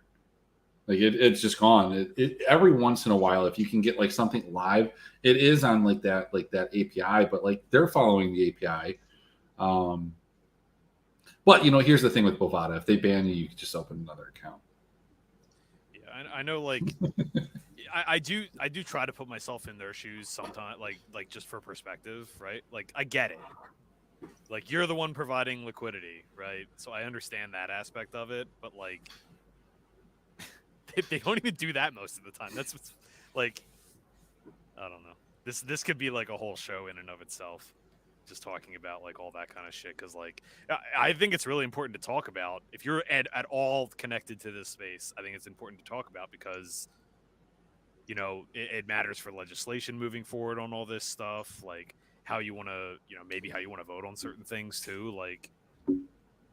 Is anybody going to do anything, or is it just going to? I mean, that's probably the most likely outcome, which is like they're just going to keep doing what they're doing. And these are totally the issues people are voting on these days. Well, yeah, but the point. The point I'm getting at is like if you want to voice your opinion on this kind of shit, I actually think it's something that people don't talk about enough. Like everybody's aware that it happens and it sucks, but like I haven't been getting deposit bonuses either. I don't deposit very often, but they aren't as good as they were like a year ago. They took mine away entirely after a little while. They sent me an email saying, like, our site is supposed to be for recreational players, and we've judged that blah, blah, blah. Yeah, I mean, I understand you guys' stories. I'm currently being just absolutely recruited, sideswiped by Bovada. They're not offering me. Okay, if you guys want to know how degen life has gotten, I'm out here betting on the FIDE World Candidates Chess Championship every day. They don't offer the live lines, which is awful. Because okay, here's the thing: chess at the highest level is equal the entire game, pretty much the entire game. Yeah. So they could just literally offer a live line, and they basically never have to change it. So the other day, I had a 4-leg parlay. There's 4 matches a day, and I got into the last game of my parlay, and I had 2 of the 3 possible outcomes covered. Right. So I had a draw and the favorite winning. And the thing about chess is a favorite is like plus 400, like plus 400, plus 500, because draws are at that level so constant. Why aren't you posting these pics in the Discord, bro? Dude, just let me finish. So they don't offer it live, so I can't hedge out of this. It's a $10 bet to win like $1,600, and there's just no way for me to hedge out. And then of course the number 2, the guy that's in second, loses to the guy in 6th, and I just give away all that equity. Now I came out ahead on the day, obviously, still, but like they just do this sort of things that just makes it so minus EV. And now it's 10:24 Central Time. It starts at 8 a.m. tomorrow, and they still don't even have the lines posted for tomorrow. It's just no. There is a chess channel. It's actually chess on Twitch. Chess.com. No, he meant in the Discord, but Josh could make his own channel if he wanted to. Oh yeah. You put in the other sports. Yeah. Anyways, so I'm anxiously waiting for them to post these lines. But the funny part is they don't have any concept of these games. So like, there's this guy in first, and he's ahead by like 2 points, which in chess is like 17 miles, and they keep putting him as like a minor favorite to win, and so his draw odds are like -120. When if he draws every game for the rest of the tournament, he just wins the tournament. So I'm like, okay, I'm just gonna hammer the draw every day. Yeah, every day, just hammer the draw, and he just keeps drawing. And then today they actually messed up and they stopped making him +150 for every man, +400. And I was like, okay, I'll take +400 on him, and then he won. And now they don't have lines up. I'm not saying I'm moving the market. I'm just saying they don't have the You lines might posted. be. I've You won might 5 actually days in be. a row. I don't know, but So guys, are we gonna take a break and come back and like break down this PCS slate that starts tomorrow? I think we got to go play an ARAM. I'm 100% saying we play an ARAM for sure. I could do that. All right, I'm down, but I have to go to the bathroom first. Yeah. All right. All right, we're gonna Thank take a you break all here. for watching. Oh, we're gonna keep the ARAM on. Oh, ARAM on stream? Oh, live. I don't know if I can do that. 100%. I can't. I don't know if I can keep my language under control. No, you absolutely can. So here's the rule, Josh. We play one ARAM, and if we win all of our bets, they're destined to win. So this parlay I'm cooking with the PCS, PSG Talon, beating Flying Oyster, Beyond Gaming, all this stuff, it wins. If we play 2, the second one applies to the DFS. If we lose and we just keep running it back, which normally happens because I'm running it down, John's running it down, maybe we get D-Mort, he's running it down. Just de-reg all your stuff, but I'll be back. All right. If they do end up posting chess lines for tomorrow, the main play is Ding Loren money line. It'll probably be somewhere in the range of 300 to 400. Guy's won 3 straight games. He's the second highest rated player in the world right now. He's a Chinese phenom. He's been climbing, and he's just on an absolute tear right now. He's playing Timur Rajabov, who's had a really tough tournament. Ding's got the white pieces. He's going to come through with the win. So if they end up posting the chess lines, that's the one. Another sprinkle's probably John Christoph Duda against Alireza Firouzja. Guy's the youngest player in the tournament. And Magnus Carlsen, you guys, I mean, even if you don't watch chess, you probably heard of Magnus Carlsen. He's #1 in the world.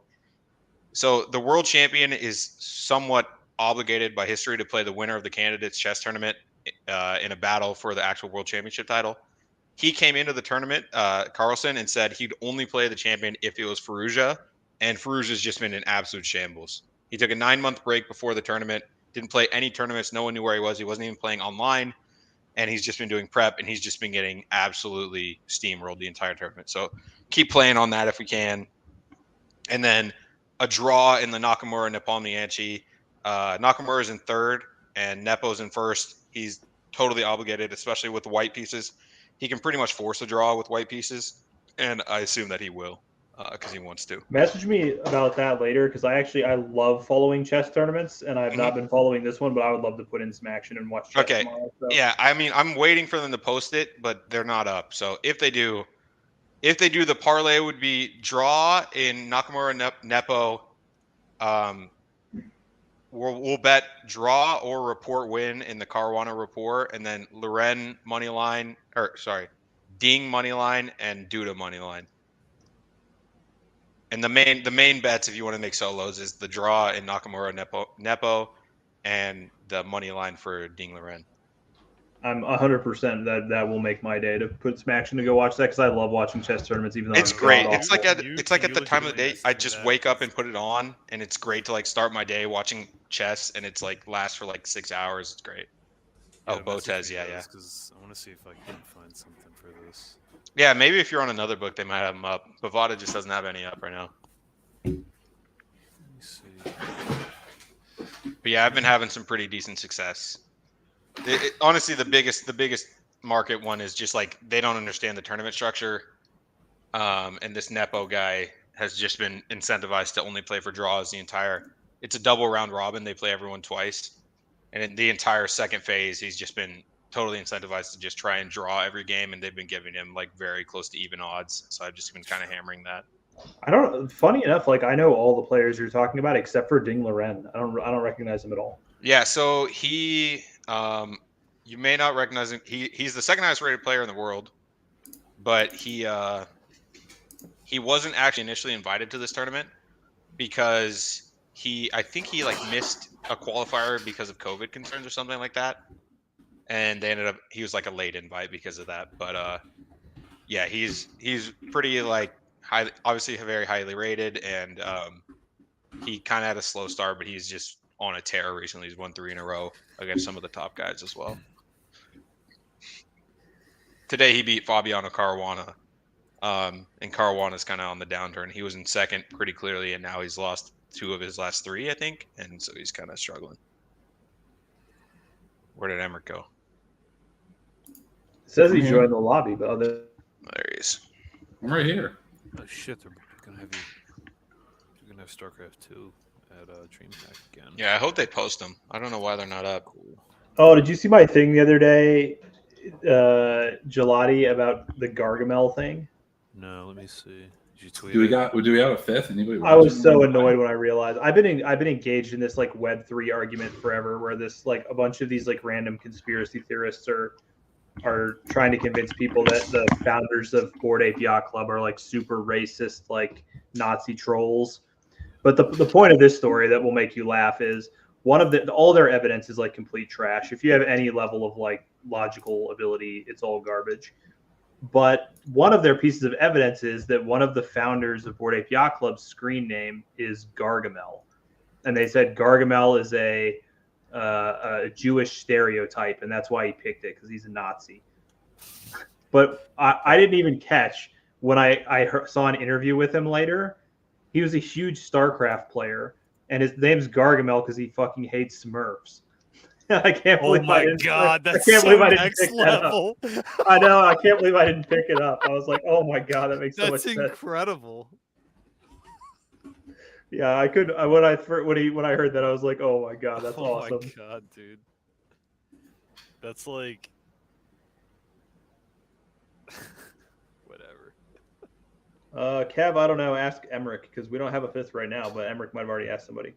No. I said, like, obviously there's a blood feud between him and Gelati, and rightfully so. But like, if he's not in the chat, like, who cares? All right, sorry, I had to get more beer. Get him in here. We're just playing. Yeah, I hope Gelati gets like Soraka and doesn't heal Kevin, or vice versa. I've only played Jin for like 4 weeks, though. Wait, who's our fifth? We're trying to get Kevin in here. Oh no, he doesn't play. He's away at work. He doesn't have. He said need a fifth. He said this. Look. Wait, what? Do you lie to you? That's crazy. That's crazy, Kevin. You fucking changed, bro. It's wild. You think you know a guy? And he just lies to your fucking face. It's wild. Got a lot of people that work at night these days, man. It's the fucking worst, dude. I need the Dodgers to win this baseball game. Wow, dude, look at him. This is his thing now. Sorry. What a dick, dude. He says he's busy. He's at grad school. He's lying to one even, person or another.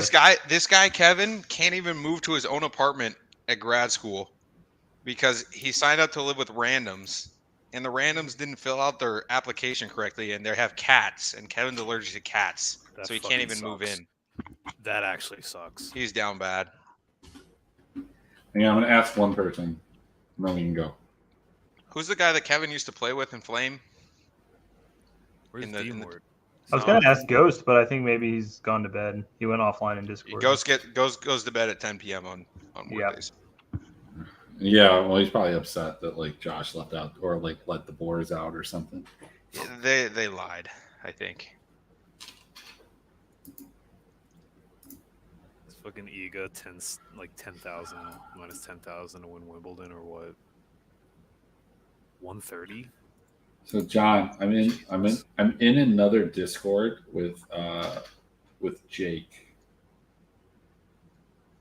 From State Farm. Only biased Jake Vicon. Wait. Oh, Jacob Viken. Yeah. Oh yeah. Whatever. He told me this last week. I was like, holy shit, that's a blast from the past. Like, I totally forgot about that guy. Dude, I have some like random people from throughout the years of esports that like flamed me super hard forever, and then I've just forgotten about all of them at this point. I just want to know You've who the moved hell on triple with your double lift life. is, bro. Triple double lift is it's well, his name's chat now for right now. It's King J, Wait, what? the guy that always rats back and forth with Roche. It's triple double lift. No shot. Yeah, No Wait, shot. Wait, Yeah. seriously? Is that true, John? yeah, Oh yeah, I think so. Yeah. You What the trolling me? fuck? dude. Me and him got into like. Wait, he's been there the whole super- time? TDL is Yeah. King J? Yeah, What the actual fuck? He was Yeah, one of the like OGs like before COVID. Yeah, Him and that's Yes, fucking correct. When I Bomber when I joined the GCP, the gods of League of Legends DFS was John and TDL. Yeah. I remember when we were like, whatever happened to that guy? Does anybody talk to him? I know. Yeah, he's yeah, just yeah. been here the whole Yeah, he time. I stopped didn't playing fucking during know. COVID. Actually, like he wasn't playing at all. he's not playing right now. I don't know what he's doing. I mean, he might be playing CS:GO. Oh, but it's he's not- Bavin. Bavin's the guy Kevin plays with. I'm big dumb. Oh yeah, I played with that one too. Me and Bomber before COVID. Me and Let's Bomber just played run a it. I challenge, guess just run Yeah, it. it's running. and we ended up something like 1 win, 1 loss, 9 draws or something in our challenge. Me and Bomber. Yeah, Bomber. I never even saw a Bomber. I've Yeah, never he was even like seen him. he disappeared early in COVID, and it blew my mind because he was like at least as good as me before Well, COVID. all the 3-mans used to be you, Bomber, and TDL. Yeah. Am I gonna take Moose's money? Oh, we're just going 4-man. Yeah, I guess. Or you can. Oh, Does Brittany want to play? fucking all the Or Adam? She won't play on stream. Oh, fair. all the Like by the end, but halfway through the game, like my viewership will drop. It's not like it's huge anyway. She's good anyway. She just like thinks she's gonna do bad, and people are gonna make fun of her. Like I'm not her husband. I'm just gonna go out there and just instantly all in everyone I see. I think I'm just gonna play every single iteration of V5TT Damlon or V5TT T1. What a group of champions we got here. I'm not sure. Oh shit, we're in this game. Oh, Bro, give me this- this Galio. I swear to God, Deciduous knows you better give me the Yeah, fucking anybody have a Galio. reroll? I ain't playing this dog shit. Fizz. I'll play Varus. I'll play Lethality Varus just for the memes. Don't know how to play this champion. Don't know how to play any of these champions. All right, I'll play we'll Lethality figure Vex Varus out. because it's dog shit, remember?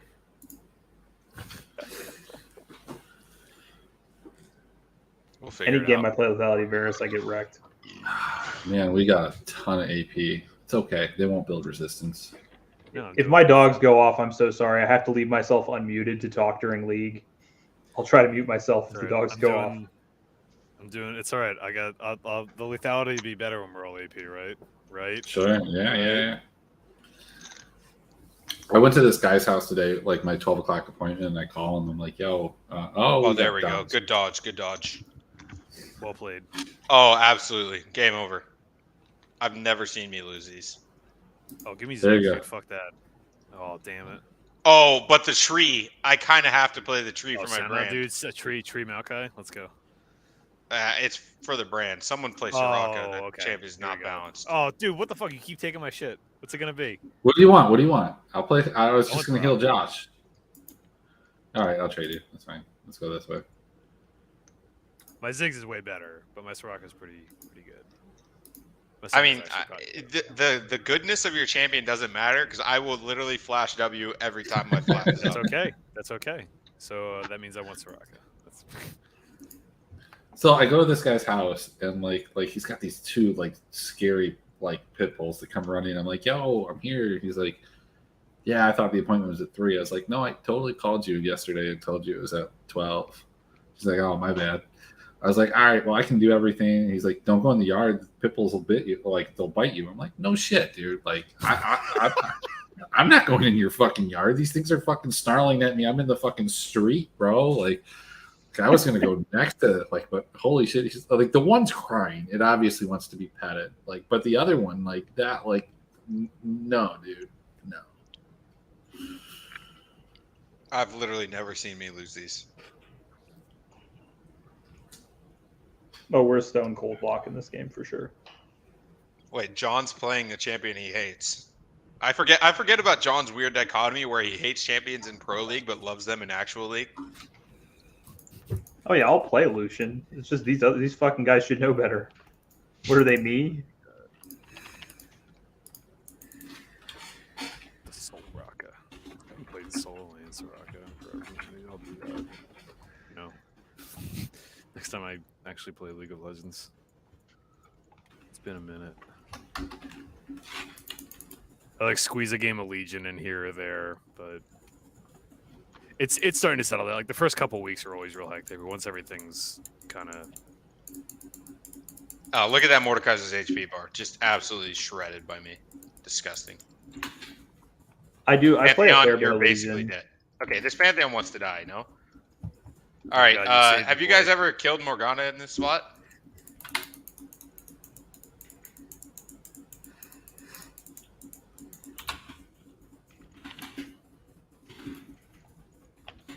I've never lost these.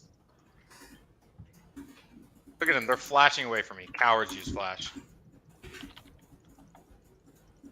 All right, someone's getting flash W'd here. Who is it? Who is it? silence.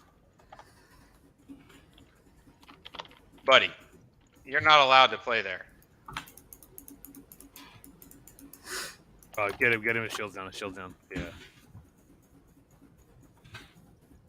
John, you ready? It's time.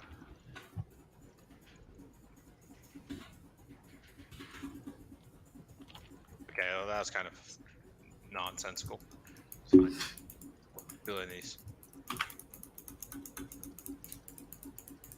God damn it. I was trying to beat them to the, what's it called?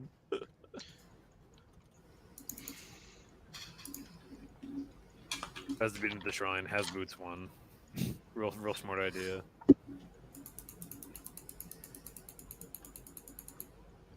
Yeah, quick, somebody get low so I can run faster. Wee-oo, wee-oo.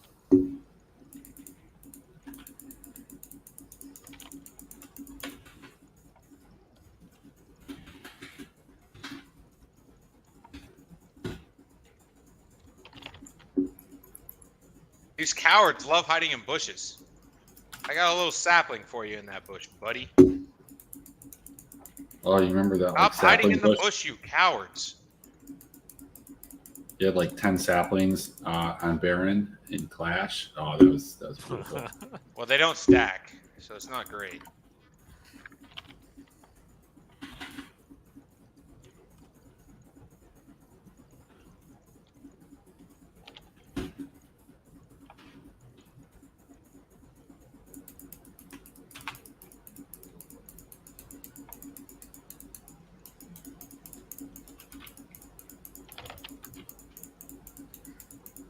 Fucking riveting. These guys are just chilling. These guys are kind of cowards hiding under Yeah, the what turret, the hell, no? man? This time. Durability They don't patch. really have, they don't really, yeah, hashtag durability patch, man. Absolute cowards.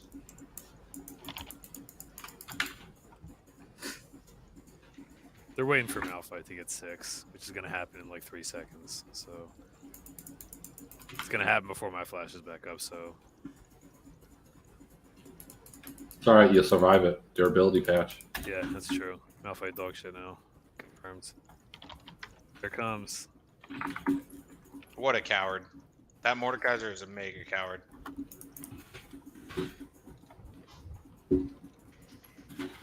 I respect it. I'm tanking tower. Right. I killed them all, except for the ones I didn't kill, but they all died. Oh fuck me, dude. Did he just hold me? Did I see that right? Wait a minute.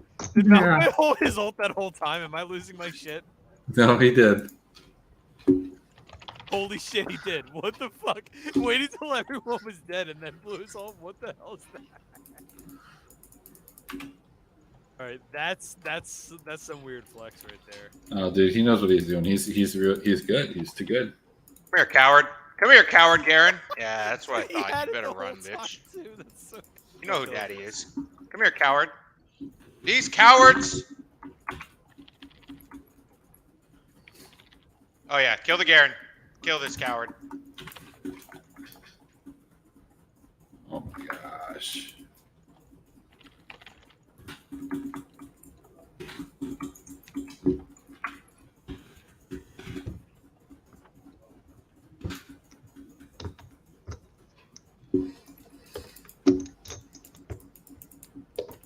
Why do I have the most CS on the team?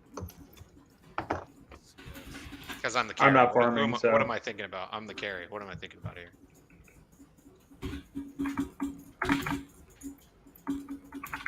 I got the guts. I got the beats. He doesn't die. Oh man. This is gonna get back-to-back quadras. Jesus Christ! Don't give it to him. Yes. Nice shutdown. Get the shutdown, dude. all me, all me. Kinda. We win these. There's a 0% chance we lose. All right, we got Kevlar next game.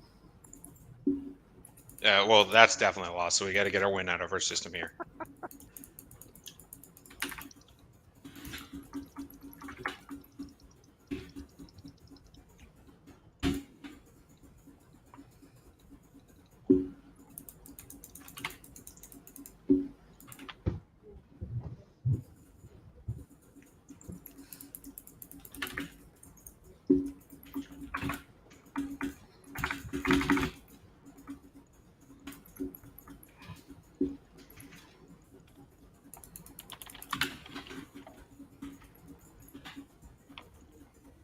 Mordecai, gonna kill all of us.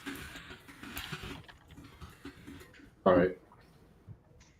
Let the Mal fight. That's all that mattered.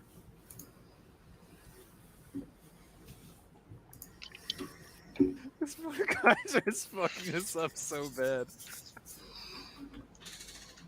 Oh my god, yeah, he is. Miss Morgana.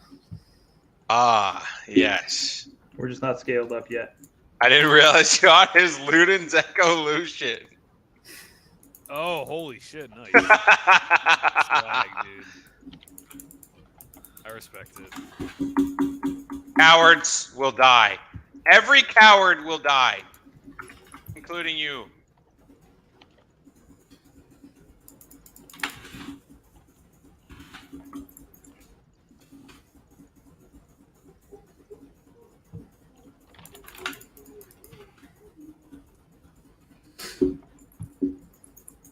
There's Panther over here.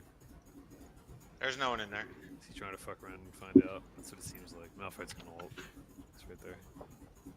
Who is pinging that bush? Me. Oh, Don't act for a second like I'm not a sweaty tryhard. well, there's no one in there, so I was confused. My little guy's here.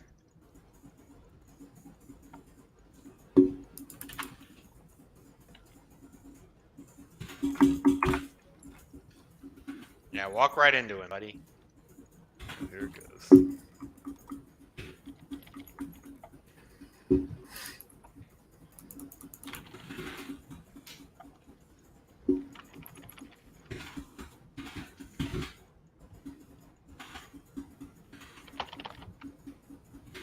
Right under. Ah!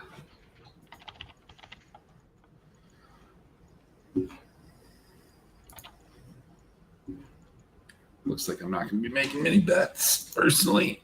Oh, fuck me. God damn it. We just need to scale, Emmerich. I'm trying. I'm farming. Or hashtag- Josh keeps taking all my farm, though. Do you have a Smurf account now? Like that's like everyone is cowards, and that's like all you type all game. Because that That's all I needs to be- type in this that game. What do you needs to be mean? a Smurf account right now. Yeah, run away from me. Run away, cowards! How fucking good am Oh, I? there's the AP Lucian. Come on, He's take. over- Yeah, he's I'll almost take full. that. Yeah, take me to your leader. Fuck. I don't lose those, bud. Coward.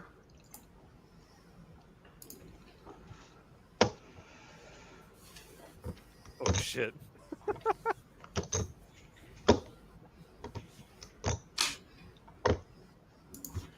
He's so fed, Jesus Christ.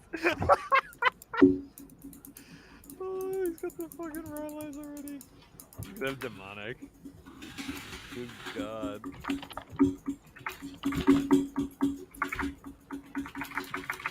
Run, Emmerich! I'm trying to peel you. I know. I'm trying to. Gugs, you better hit the cash out button on this game. Not looking good. Don't worry, I just got Wow, my I missed second my in. W. How is that even possible?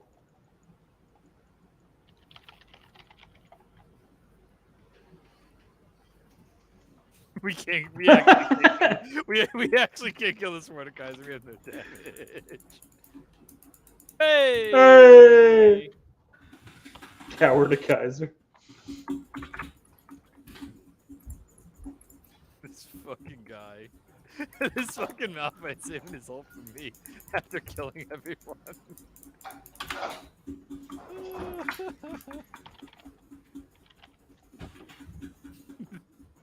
Oh no, not like this. Not like this. No. Oh, At least I'm gonna have Oblivion Orb now. It's not over yet, though. Right? Okay, we do have one. I'm still scaling. Nocturne's the 80 carry now. Just Russia, Rapid Fire Cannon. It works like TFT, right? True. Rapid That Fire game kinda Cannon, sucks, Olaf though. just sitting in like the middle. Rage Blade, Rapid Fire.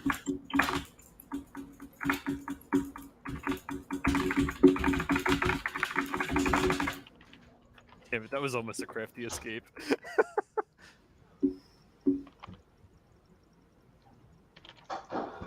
Yeah, this Mordekaiser just fucking No. smurfed this game, dude. No. These cowards just run! You're a coward! And I won't stand for this cowardice! You will die! Ah! Get him, J-Rob. Holy shit, dude. I'm gonna 1v1 him, dude. I believe. See, he sucks. He can't even hit his Q. I'm probably gonna get yelled at. That was That was Instantly really loud, ult you. dude. That was really loud. Oh, shit. Well. we literally win these. I mean, they don't have a way to attack towers. It's got to be all minions. They're gonna have a real. They have to die. I'm scaling it out, boys. Let me Got finish it. another couple items. We'll be good. Let me get to 7 items. We have to kill the ward. God, I just bricked like my entire ultimate.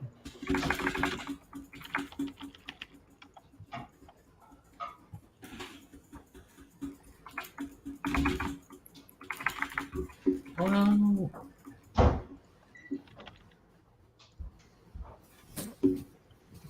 Does negative damage, dude. I swear to God. Oh my God. Here we go. Here's Mordekaiser the Unkillable.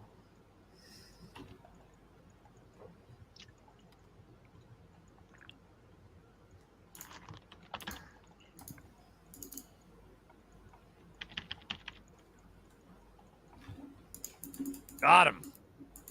Bleeds. It's like that rocky music going on. Alright, here comes Pantheon. He's gonna like flash out of this bush and get me. Got him. I'm probably gonna go die.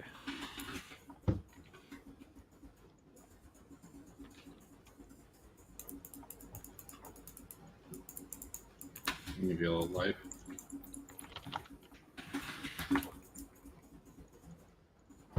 Damn it, he released his Q faster than my silence could get him. That sucks. Oh, he's all the way in there. Good. Yo, it's buying time for real. Oh my god, is this it? We win these.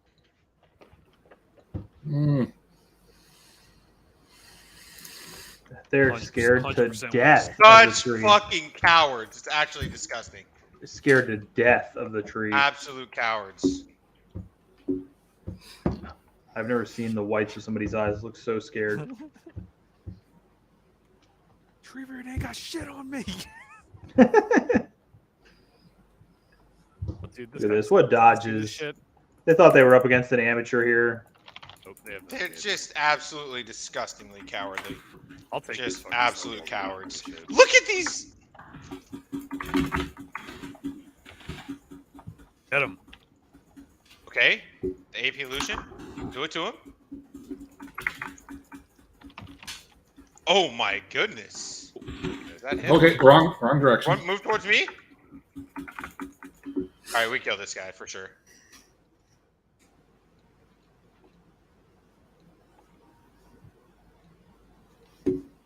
She has that back up? All right, well, then you're going to die. You coward. These cowards do not deserve to live. Oh my god, you're untargetable. Fuck. Huh? They're cowards. They will What die. the fuck? He's kind of 5 levels up on our entire Oh my team. God. But it doesn't matter. 'Cause Oh I'm not a no, coward. she doesn't have ult. Ooh. It was almost cool. I can't clear waves at all. Shoot him with your gun, dude. Come on. Oh.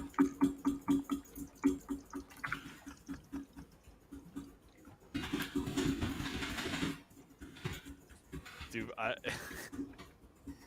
this fucking board is. Oh my god, she flashed the fucking E.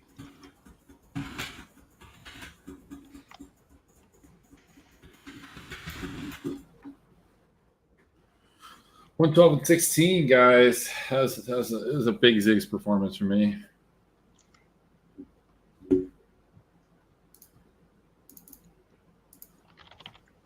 Ooh, baby. It's one item away. Is what it was. All cowards die. This game's not over yet.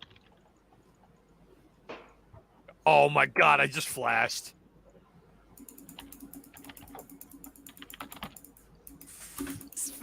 This dude doesn't even need to hit anything. He sees him walk at me and presses W.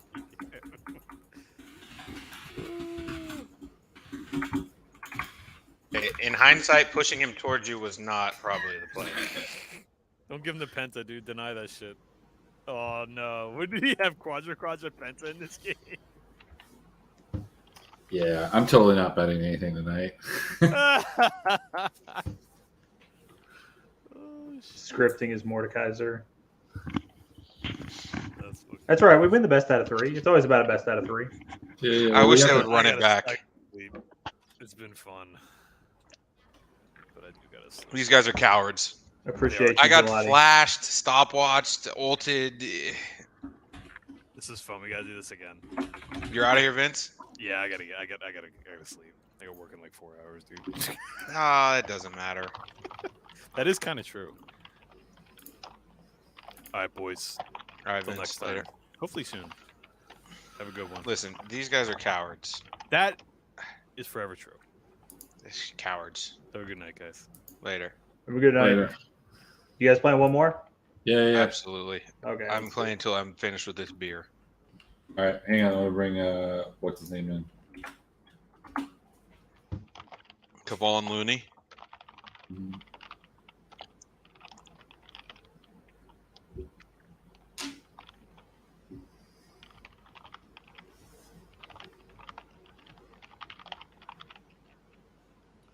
John, you joining back up, or what's going on? Sorry, you know me. I'm tweeting 24/7. Conspiracy theories. No, just actually someone who watched the show Players, and they'd never played League before, and they were asking me like whether that stuff in the game is real or the show is real. Is that good? I don't have Paramount Plus, so I haven't watched it, but I've heard like decent things, but I didn't know if it was just gas or what. It's actually really good if you know League. It has a lot of inside jokes. Most of the people in the LCS are like do cameo appearances and stuff. Like that one guy that used to coach TL, right? Which one's that? Jat, like he'll tell you that he Oh. was the coach of TL for a while. Yeah, Jad is in the show. There's like other pro players, like former pro players that are in there, like Is it Skara Arrow. in it? I haven't seen Skara. Arrow's in there, and some of the characters are very clearly based off of real players too. Who's Cream Cheese based off of? I don't know Hardock? if he's based on anybody, Oh, but he's like, there's an 80 carry who was like his 80 carry for a long time, who's very clearly based off of Double Lift. the young guy, the new guy. No, the guy who's on TSM in the show. Oh, okay. His name's like Foresight or something. His is very clearly Double Lift for me. Well, because there's like the Cream Cheese is 80 carries, some like new black kid. He's like new or something to the league, right? Guys, we're playing Yeah. Lulu Iron here. Organism. Oh Yeah, my that's the God. main point of the show is like whether this veteran support can get along with this young hotshot rookie 80 carry.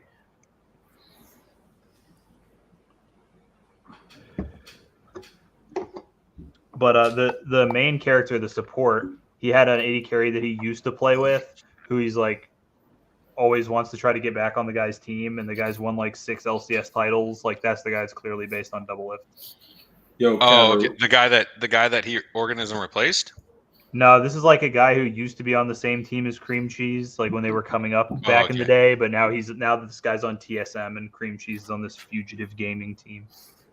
Yo, Kev, are we betting this? Are we betting this PCS slate here? Hell no. We got a plus 1,000 here for V3. I think they were a Can you hear me? yeah. No, can't hear you, bro. Okay, cool. What the fuck are they? Where are they even at in this? Who's V3? What are you cowards doing in base? Let's All right, go, fine. Thresh and Dodgers. Ivern will kill them. 2v5. I don't give a fuck. Dude, I gotta wait till I get to level.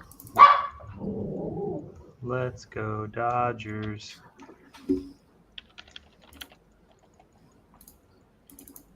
wait, no, I don't want that. I want this. I get Cowards. this. I'm coming. I gotta wait till I get to level 6 though.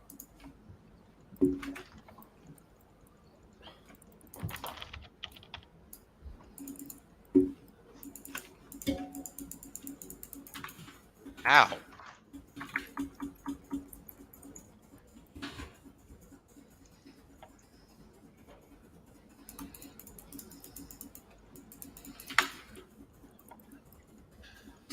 I've been trying to play a lot of Kaisa recently in like regular games, and it's one of the most like it's the worst experience I could ever imagine, dude.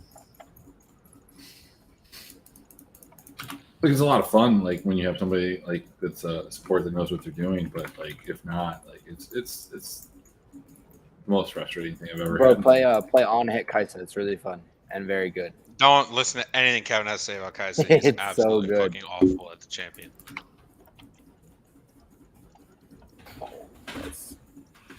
In my Wilson games, I only play Jhin at the moment, so that's the only champion I'm good at right now.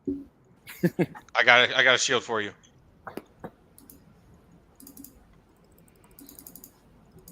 It's like I had this Nautilus, and he was like, "Bro, why don't you go in when I engage?" I was like, "Because we're down 6 kills, bro. Like we're not gonna win this fight. I don't know why you're hooking them. We just need to sit under this tower for a little while." Bro, I'm gonna keep it real with you. Life is way better without League. Just try it. Dude, I told you. I stopped playing any league except with It's Wilson, so and my life much improved better. drastically.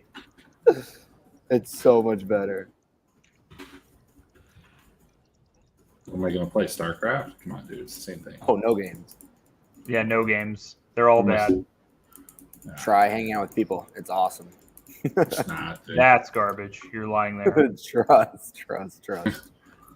Dude, I did that like 20 years ago. I've developed this new thing. It's called interacting with grass. Yeah. You should. At your age, you should. But like at my age, it's not cool, dude. People suck. I've actually drank beer and had sex before, so I'd rather just hang out at my house.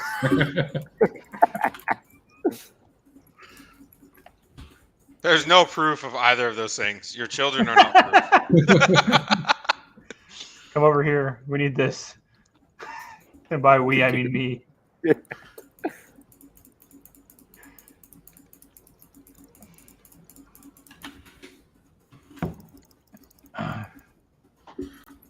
Dude, I'm just out here carrying. You're a kill stealing Lulu. Like, what do you want? I'm gonna die.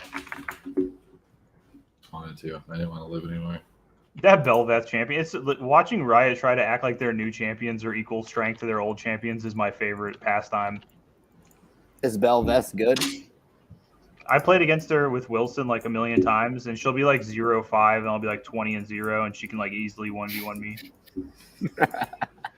Oh, She's yeah, so- it's reasonable. Yeah. I don't think she's good. She's not good in ARAM, but like, yeah, no, she's good. Jungle. She has an ability. I don't know exactly what it reads, but from my perspective, what it reads is Belveth jumps near you, goes to full health, can't be removed from full health, does 400 damage per second to all enemies around her. Yeah, she's live on. She's live on at least on Academy from today. If you go watch those games, I think. I saw that. her. I saw that she was getting played. I It think only it's lasts live on like this LEC 25 patch seconds, though, tomorrow. so you just have to wait it out. Yeah, I'm not kinda surprised, carrying, saving you, no? Josh. I'm just kind of carrying again. Same old, same old. You are. Me. Don't look at the scoreline. Look at the damage. No, only look at scoreline. What are you, me trying to justify my brand performance? Yeah. Yeah, I got the most. I had the most damage on brand. You know. We had 2 enchanters.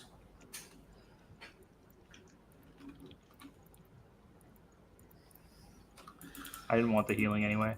It's not my fault you didn't go Kraken Thresh. You know. Oh wait, I I'm can here to win. I don't lose best out of 3s, okay? Me and my wife always play best of 3. Well, this is like for the DFS, and then the third one is just for like just normal like financial independence.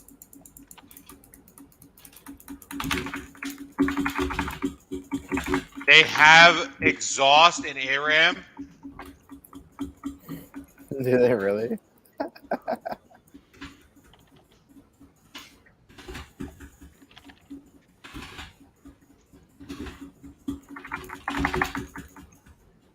All right, we're coming online here. Oh. Hello.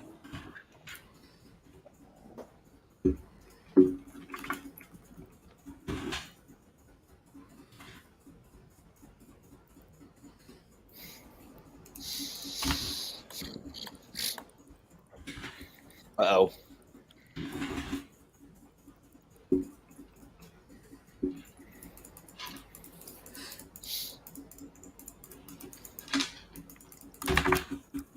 Oh, I missed that.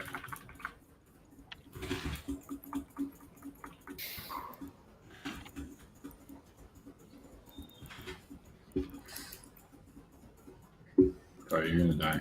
My bad.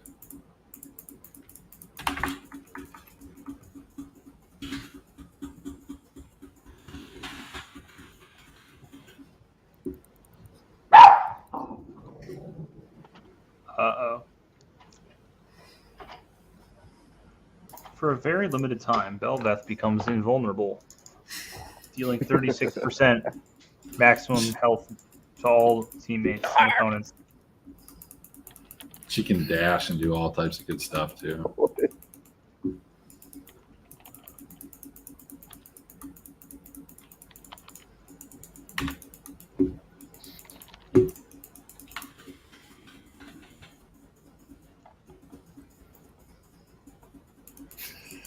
Let's go, Yeah, you Ivan. deserved all those for sure. Deserves kills for our Ivern.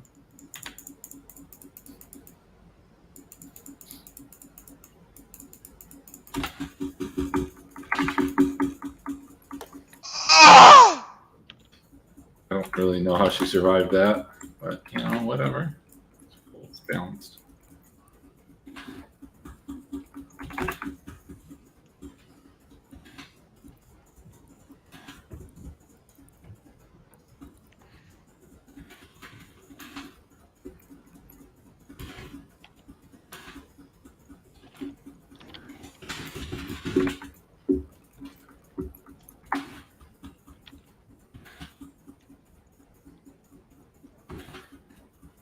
Nice shield, thanks.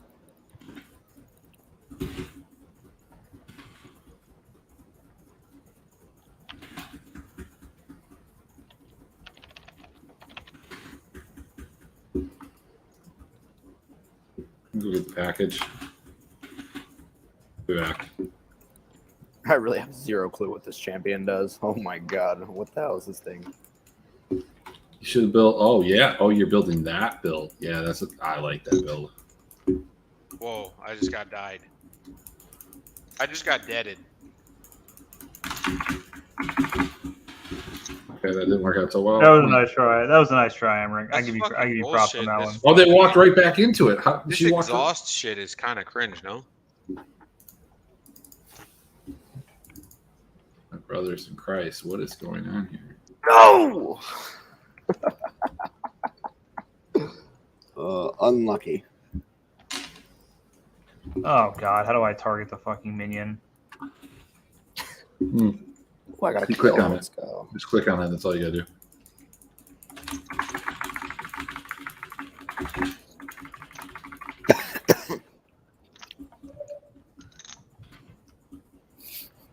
All right, now it's time to get serious. They took our towers.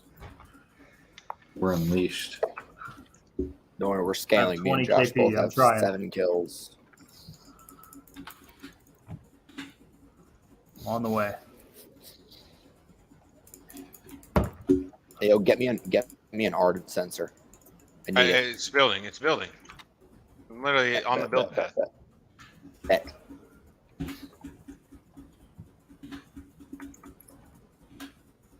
How do you have this, bro? It's not what Bjergsen builds. You're right. I thought about going Divine Thunder. Redemption kill? Okay. Redemption kill, basically.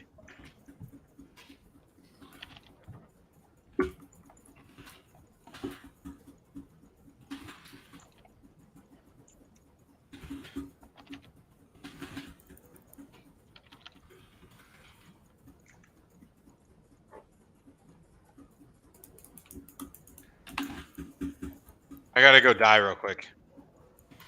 I'll be back after I die. Wait, well, fuck. I got sniped.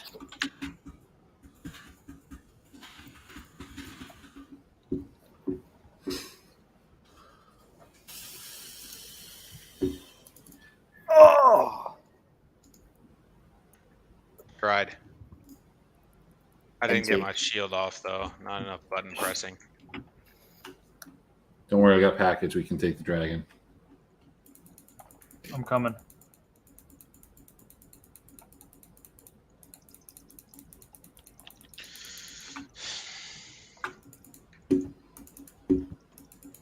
They seem to be killing my Daisy too fast.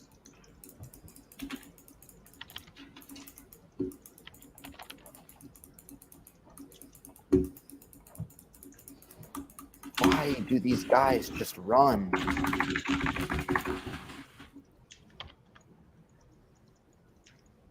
Ah.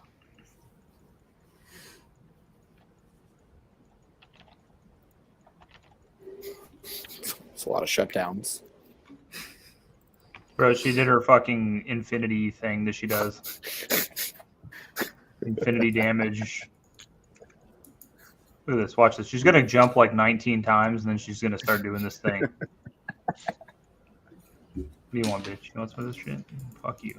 I'm outie. I'm coming. I'm coming. I'm coming. I'm outie. I'm coming.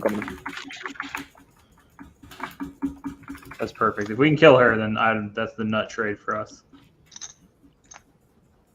Yeah, glad we got on the Lulu. Let's go, Dodgers. I got 9 kills. Oh, bro. the ears, Holmes. Oh, yes. I don't even know what inning it is. Oh, bottom of the 7th.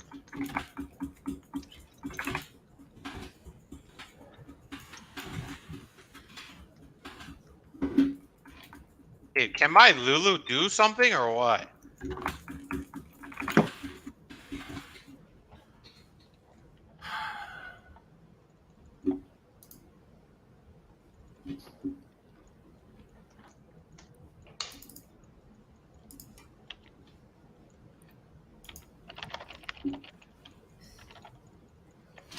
Just gotta get some kills before the fucking Belveth comes back.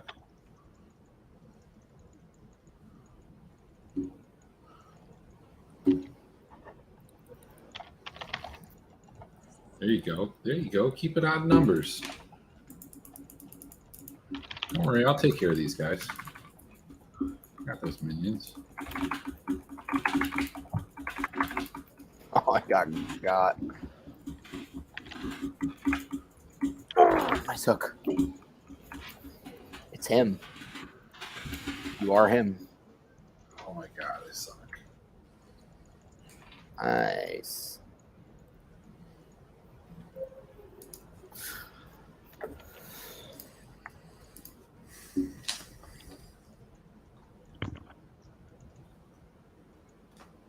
Oh, I need to die. Let me die. Just run. You're so fast.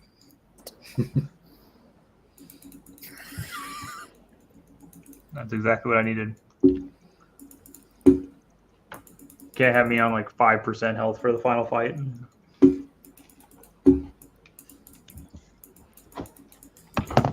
Just wait till he's back alive.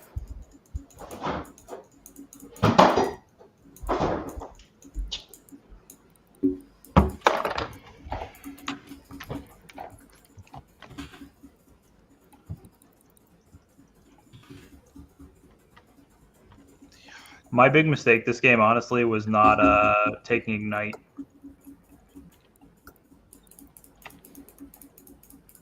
Oh, how did that miss?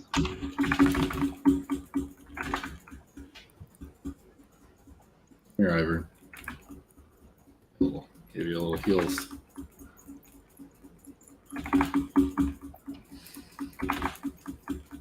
Oh, God, I missed again. Are you kidding me?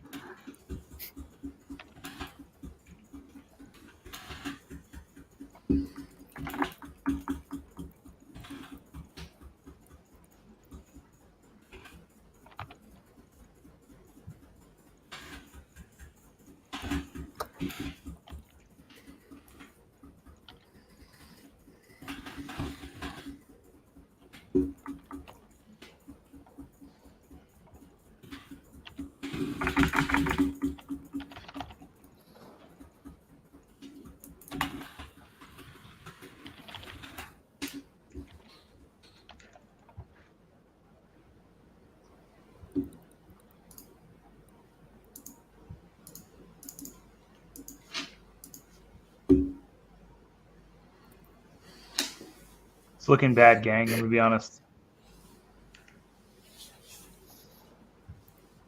They have the newest champion in this game, so they win. Yeah, that was unfair. We should play That's again. not even. That's not even. Yeah, we shouldn't even count this. That one definitely doesn't count. Only Belvethless games count. Let me go deregister all my contests except for the 333 because we need to fill that. Listen, listen, guys. John, did you register for the 333? I did not. I am in the LEC tomorrow. Well, look, I there's actually 14 didn't like this overlight slate at all. There's 14 more like entries. You staking me? No. I don't play this. I don't play this anymore. What do I have to throw $333 away? No, 666, bro. You guys are lucky you got $44 of my money in LEC tomorrow. I got like 20 like the Centrazines, okay? That's true. Maybe I should enter the 333. That's fair. I have like 12 VQ2s. I have 12 of those too. That's because you guys are true gangsters, though. In 20 years, I'm going to be rich, and everyone that didn't buy it's going to be broke. So that's really what matters. The Dodgers hit a 2-run home run, so maybe I will play the 333. Yeah. Lawyers. All right, here's the deal. We win this game. Hey, let me get my mojo back, bro. Did Bovada post the shark lines? We win this game, you play the 333. If we lose this game because you threw it, you play the 333. So like, you need to play your best game, and we need to lose, and then you're free to do whatever you want. But you go look at my OpenSea account. That's all I gotta say. Dude, John, can you get on the phone with your Bovada rep here and tell him to post my chest lines or what? I'm gonna get on the line with support here. Where's the chat function? Good luck. Actually, I will say my life has improved drastically in happiness since I stopped playing DFS and started just betting all the time. Yeah, my Bovada account is way bigger than my DK account these days. Like it's so much better just like picking a result and being like, I think that's correct. When you play DFS, it's just like, I think 2% owned CLG might win, and you're right, but you lose by 1 point, so you lose money, and the guy that comes first wins 10,000. Dude, Yeah, but when you're the guy this that wins the Kevin guy, 10,000, this Kevin Kevin Robb? guy Yeah. doesn't understand DFS. okay. Like I get a sub 5% misfits win, and he's like, "Oh, you just run so hot." And then I'm like, "Yeah, wait till 45% G2 wins with 75 kills, and they just do it." And he's like, Of "Oh, course. bro, how did you not play 5 G2 like me? I broke the rules literally to get every single player and the team slot in my lineup. You're a fucking idiot." Hold on, I gotta go to the bathroom. I'll be right back. All right, I'm gonna end the stream. I don't know who the fuck you 5 people that are still watching are, but like, thank you so much. Talk to you guys later.